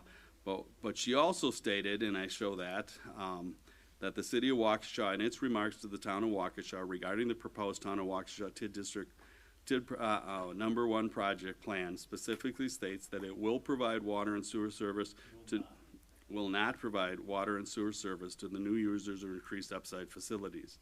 And the point we're making is we agree that that was said, we agree that you've noted it, but that's not a requirement of this state statute. And she goes on to say that, once the state statute is met, she would vote accordingly, and we contend that the elements of the applicable state statute are set forth above. Wisconsin Statute 602332 EG2 only contains certain requirements as established by the state legislature. There is no requirement in the state statute that water and sewer services be provided to new users or increased/upside facilities. The state statute purposely does not state that sewer services would be extended to each parcel within a district, but rather to the district in general. In our case, sewer services are clearly, currently extended to the district. The requirements of the section 6023 are addressed, and we respectfully say that, per the statements above, we just wanted to get into the record that we feel that all the elements of the state statute clearly have been satisfied, and we wanted to set for the record, put into the record that information. So unless there's any questions, Mr. Chairman, that's all I have to say in this regard. Okay, thank you, Attorney Macy. So the summary question on that is there any question in anyone's mind that the Town of Waukesha proposed TID District number 1 meets the statutory requirements of Wisconsin Stat 60.23, 32, EG2? I might have some other questions, I don't know if that's the one right now, but. Okay, we're just on that one, right? We'll move to others, but on that one, do you have any questions that we meet that statutory requirement? I'm honestly not sure yet. What more might you need? I'll be honest with you, this is, I guess I'd like to look at some of this information. Now, one of the things here, you said you had 45 days to act from the JRB has to act 45 Yeah, do you want to turn on your microphone, please?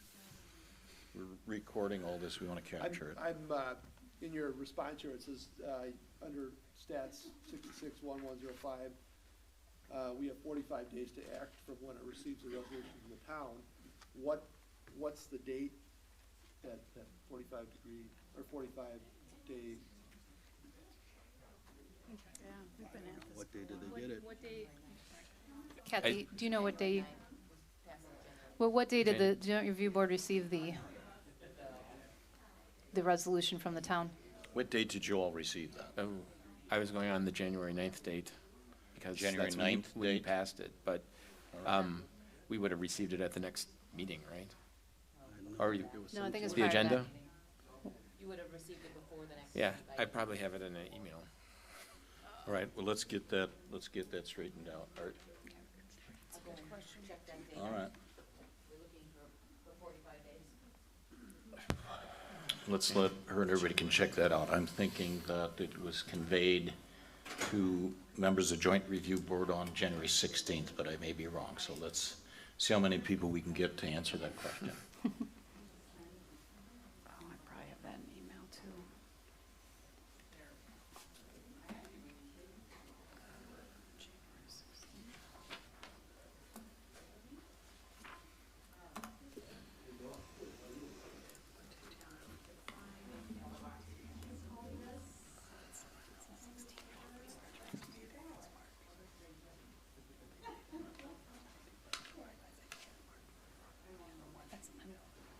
I think it's January 16th.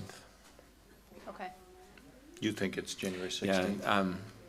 unfortunately, I left my glasses back at the office, but on January 16th, They're all we, just readers. yeah, we received the agenda and 11 attachments, so that'd be just, So if it's, that was the date I was thinking too, but if it's the 16th, then that would put us on March 1st as day 45, which is a Sunday. So for all practical purposes, we're talking the 28th of February, the Friday. 28th or 29th? 28th, because the 29th, well, the 29th is a Saturday, but yeah. it is the 16th, so. You at the 7th, well, hang on, let me just double check that here. So that's 7, 14, 21, 28, 35, 42, 44, 45.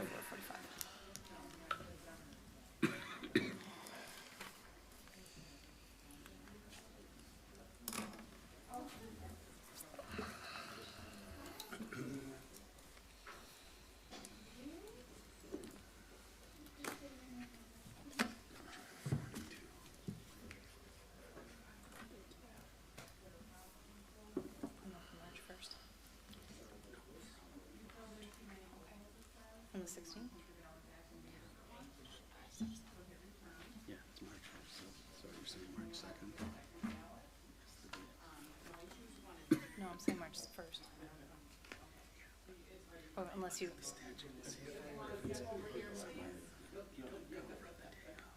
Oh, I see what you're saying.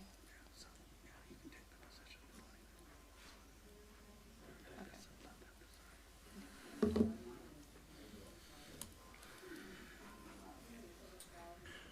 Let's assume that's the date, and we can move on from there. We've got a couple of, I guess, directions we could head in, continue with any of the questions or discussion you want to have at this time. If people want to take a half hour or 45-minute lunch break, I would certainly be amenable to that. It would give you an opportunity to review some of the information. I mean, we could reconvene at 1 o'clock if that would be the pleasure of the group. I would Just certainly before buy we that. leave that, Mr. Chairman. Sure. So Attorney Macy, as I understand your presentation, these are the elements of the TIF statute that the Joint Review Board is to consider. No, these are outside of what the Joint Review Board considers. This would be something that the Department of Revenue Okay. would look at when they certify it. Okay, Yep. thank you.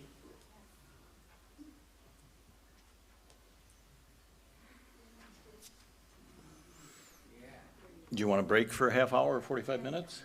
I'm at 12:30, I've got to be somewhere else.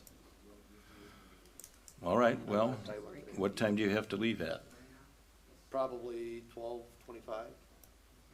Okay, well, what questions do you have at this time?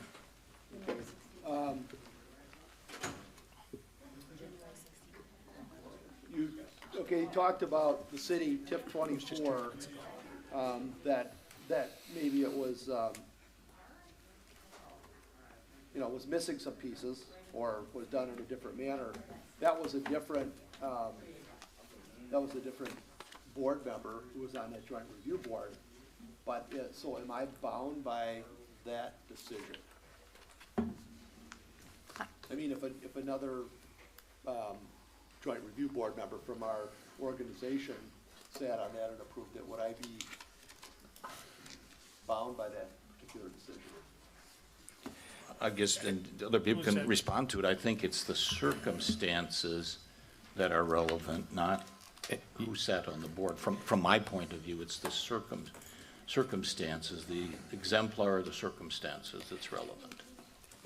Maybe just a comment on that. I'm not going to give any kind of legal advice or anything like that, but it would be, I would agree, it's based on the project plan set forth, and does it meet the but-for test, and kind of they're all individual and unique decisions. The comparison to TIF 24, I wasn't on that JRB either, so it has raised a number of questions, but I don't know necessarily how relevant it is. It's just a comparison to another TIF district approval process. And I'm not as familiar with TIF 4. I think it's on White Rock Avenue, and Yes.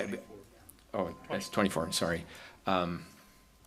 It probably has different circumstances.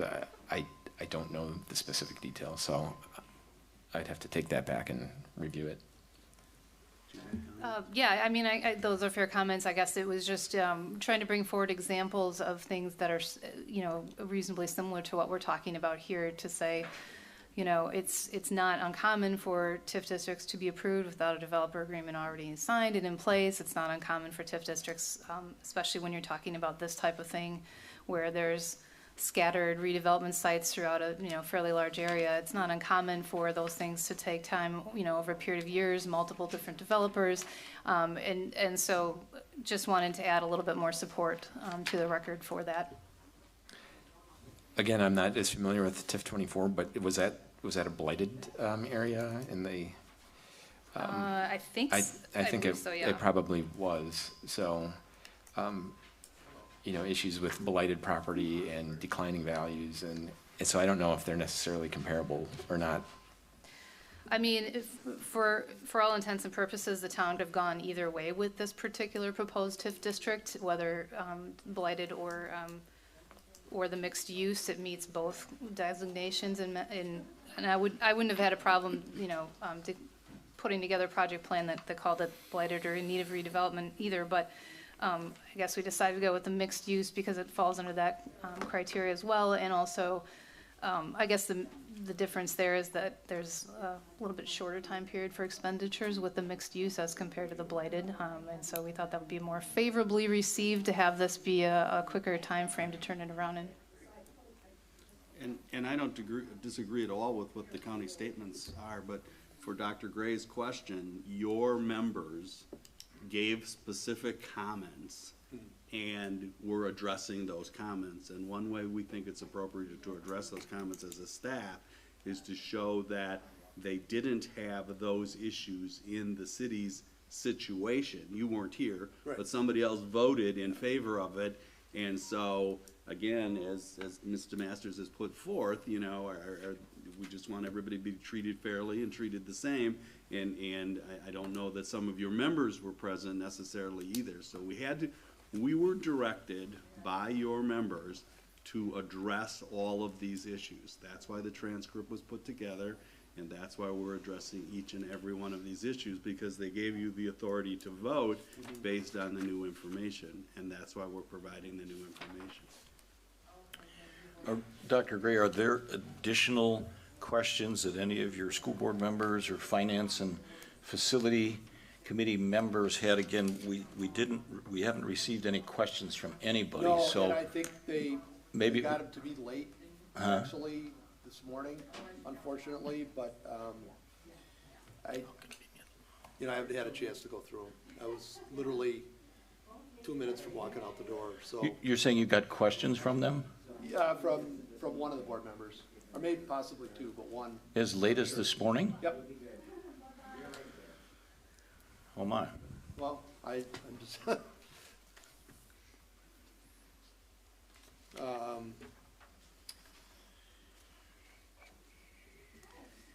see if he.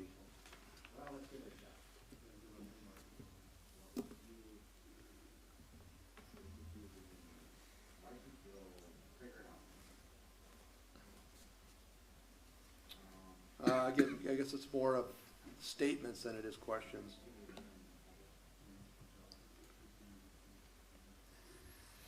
So I guess at that point. One of the things that, if it's okay to speak right now, one of the things that I do notice that, and I've said this multiple times now, that the properties are mostly occupied, correct? I don't necessarily think that those are blighted properties. They'd be maybe undervalued in comparison with other neighboring properties, but I think the comparisons between the commercial development across the street and homes on Sunset, it's not quite an apples to apples comparison. The property values in this area have been increasing on an annual basis. Although it's small, they have been increasing. So the value of the properties are increasing over time. So I just wanted to point that out.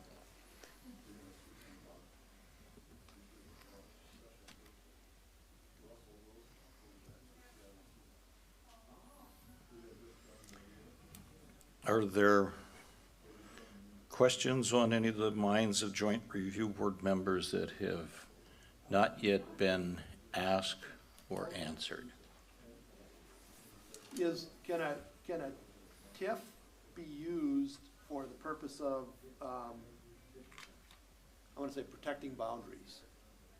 I thought I saw it somewhere in your information, but there's so much I can't find it. I didn't tab it, unfortunately.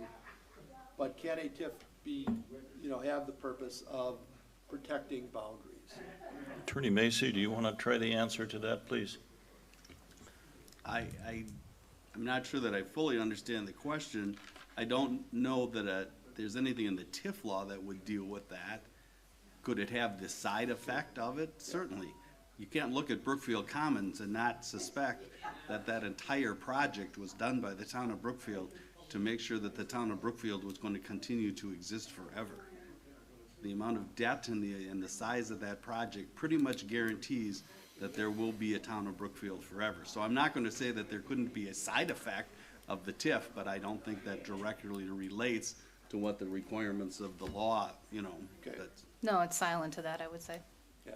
I mean, I did see in one of the, and it might be in here, one of the newsletters to town constituents that one of the primary purposes of the TIF was to incorporate, which would then protect boundaries, which obviously has a property tax impact. So I don't know if I have that in here or not. I don't know if that was included here, if it was in another file that I had. That's why I asked if there was that purpose of the TIF to be able to incorporate, which of course then acts as a, prevents further annexation. What was your last words? It prevents annexation. Okay. The incorporation. There is no denying that in the incorporation effort, we need to create a TIF district. There's no denying that. But from the town's perspective, this proposal is about a whole lot more than that, and it needs to stand on its own merits, and we believe it does. So there's no denying that's an integral part of it, but it's much more than that, much bigger, needs to stand on its merits, and we believe that we have demonstrated conclusively that it does. I don't know, Mr. Chairman, if you think it would be appropriate to note that we have some people in the audience who are very interested in the outcome of this TIF district from a positive standpoint of being able to do some.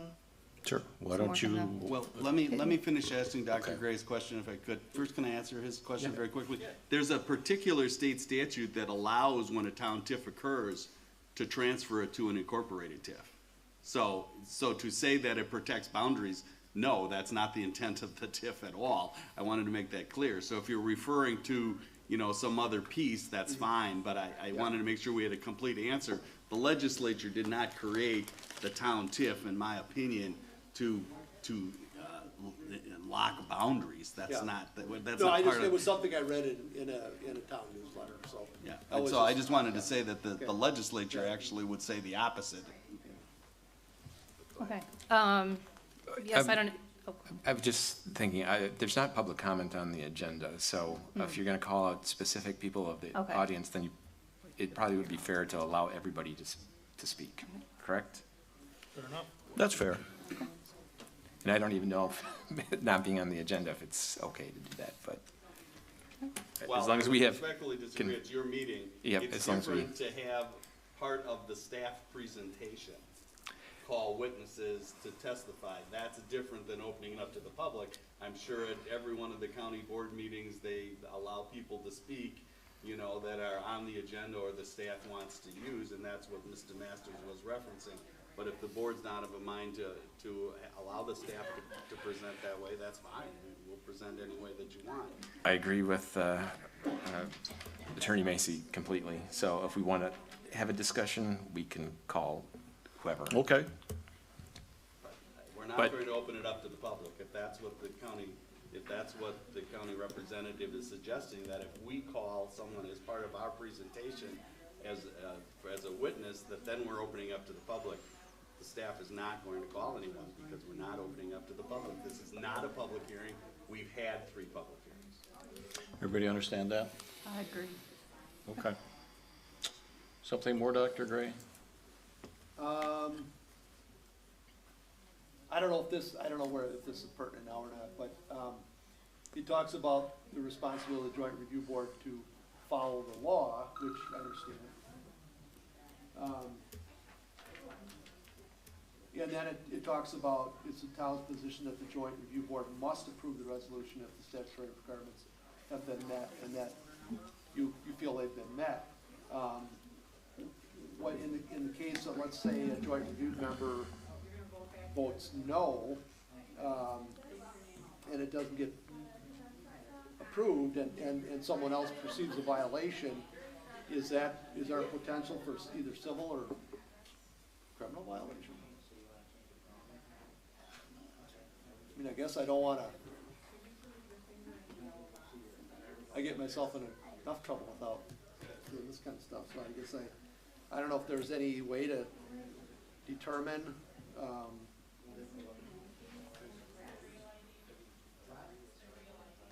I don't know if anyone Are can you answer looking that, at sitting that here, right attorney? here Yeah. today.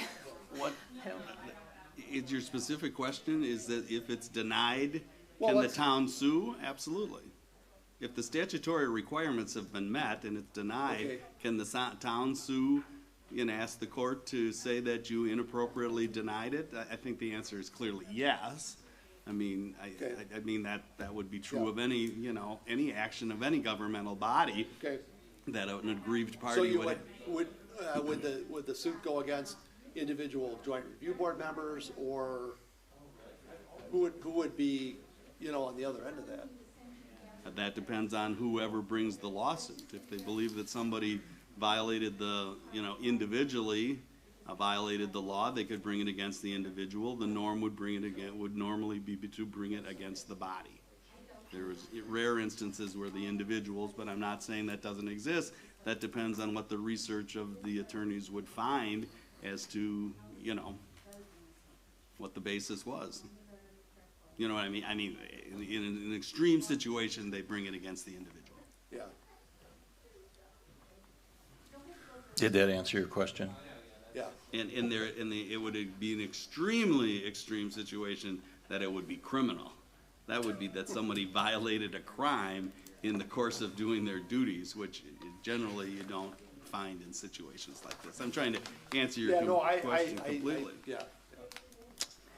Did your board members have other questions? Not that I have right now, so, not here.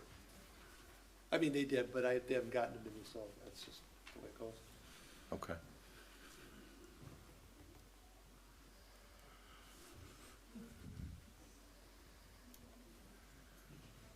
Other questions on what was presented? Anything?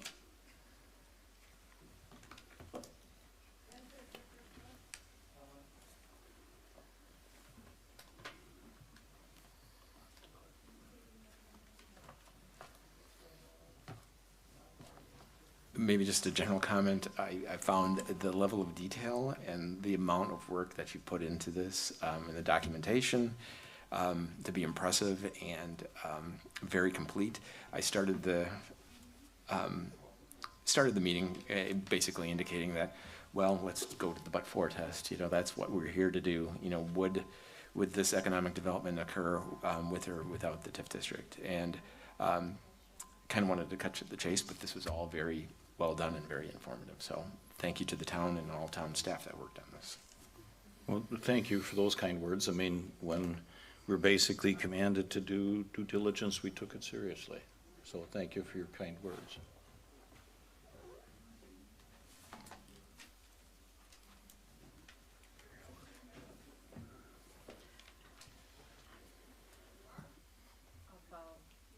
I'll follow up those comments with my own. I also appreciate the due diligence and the work that went into addressing questions. Also like to cut to the chase, and our role as a joint review board is quite limited.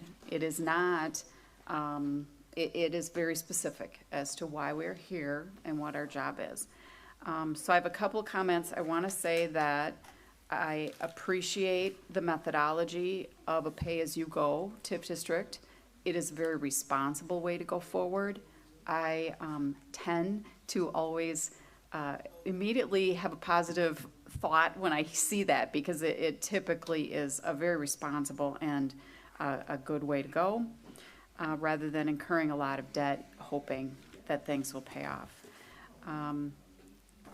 I have concerns about the water and sewer, and particularly the stalemate, I'll call it again, between the city and the town. The case law was very helpful, and it was pretty clear. Also helpful was the clarification as to the current water system and the laterals. What are there, what are not there, was helpful to me, and I appreciate your time and effort in explaining that to me.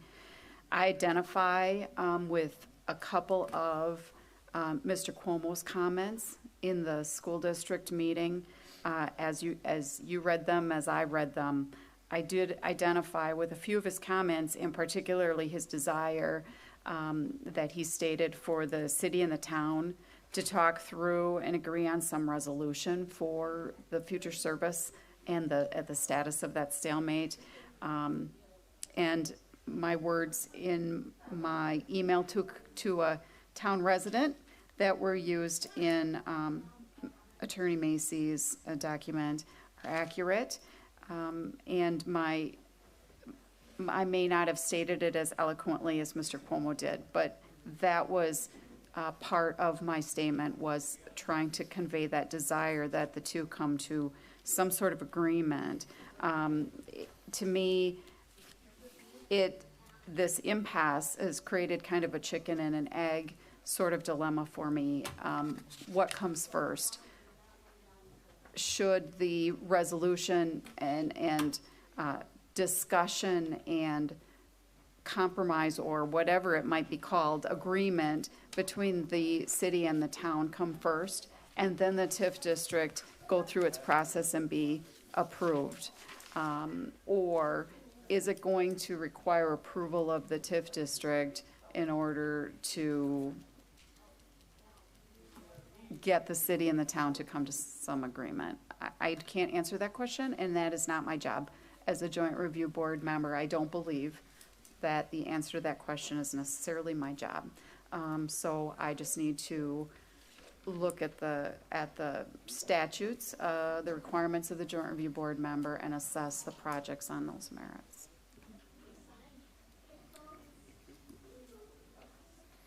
If I could offer a comment on that question that you kind of raised at the end, the chicken or the egg question. You know, right now, the city has not denied service to a particular property. So there's not really an actionable item at this point in time. And regardless of the TIF district, the town and the property owners, if they're going to make higher and better use of their properties, or even continued use of their properties, will have to obtain that sewer and water service from the mains that are there. They don't really have it's not like they can go buy that service from somebody else, so. Right.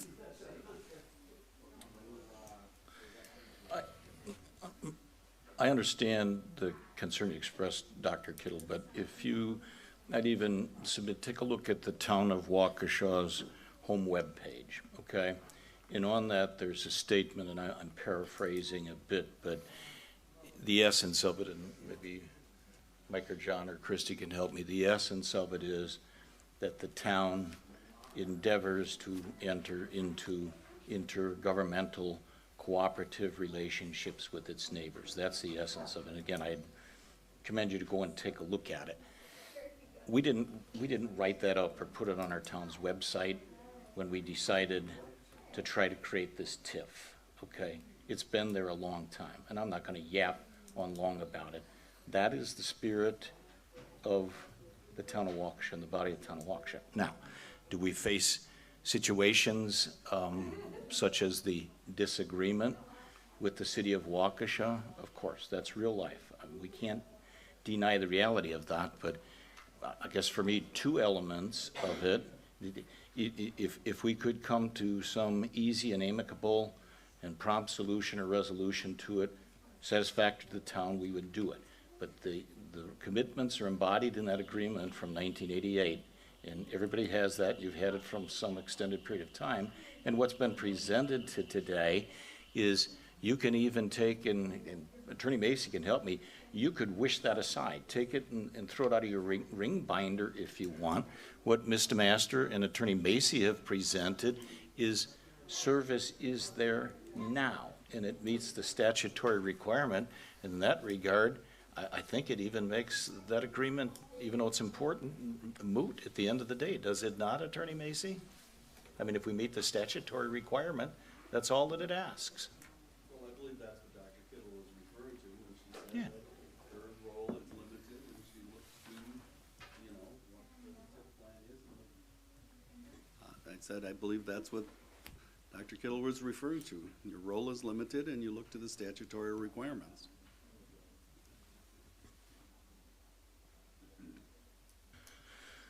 Okay, anything else?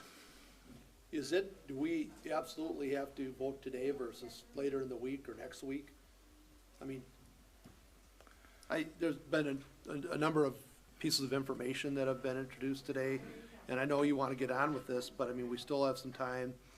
I'd like to get my head around some of these things, and I'd also like to have further conversations with some of my board members so they know exactly what we're doing here. I think the meeting last Monday was not particularly productive to answer some of those questions. I think you've provided some information here that I need to go back and review, especially some of the comparisons to other TIFs and so on. That would make a huge difference for me. I guess my response to that would be, I mean, this joint review board is comprised of 5 individuals. If I think everything is there to act on it today, but in order to delay this, it would have to take, I think, a motion to do that, to delay it, and it would have to take a concurrence of the majority of the members of the joint review board. Does anybody disagree with that procedurally? Mr. Chairman, I'd like to make a motion to approve Joint Review Board Resolution 2020-1. Okay. Is there a second to the motion? I'll second the motion. Further discussion?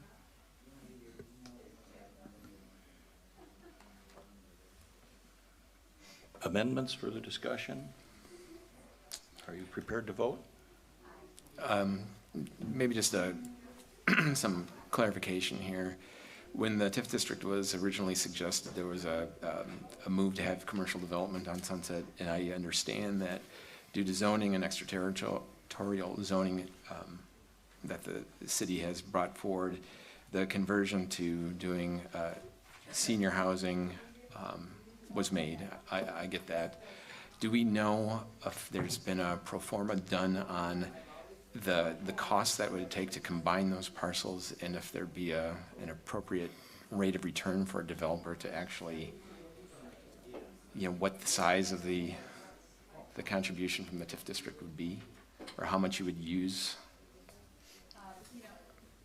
As I stated earlier in this meeting, there's not been the time and the money put into, on the part of these interested developers, to develop site plans and try and get properties under option and things like that at this point in time, because the town is not certain whether it can offer that TIF assistance. So not yet. That would be the next step in this process. Okay. All right, there's a motion on the table. If there are not any amendments to be offered, there's no further discussion. We'll proceed to vote. It would appear to me as though you could either vote aye, nay, or abstain. And if there's nothing further, we'll proceed with a roll call vote, please, Kathy.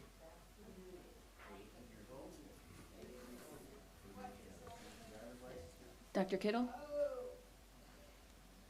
Yes. Dr. Gray? I abstain.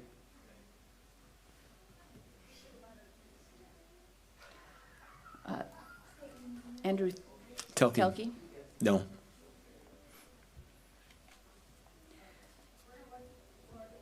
Supervisor Durr? Aye. Chairman Fisher? Aye. The motion is approved, three voting aye, one voting nay, and one voting with an abstention. We are adjourned at 12:29 PM. I want to thank. Okay, we will do that momentarily. We do need a formal motion. Even before we do that, I want to thank everybody for participating in the process on behalf of the town of Waukesha. We deeply appreciate your participation. So now, a motion to adjourn at 12:29 would be in order. So moved. Is there a second? Second. Okay, that was by Supervisor Durr, second by Mr. Thelke. All in favor indicate by saying aye. Aye. Thank you. We stand adjourned.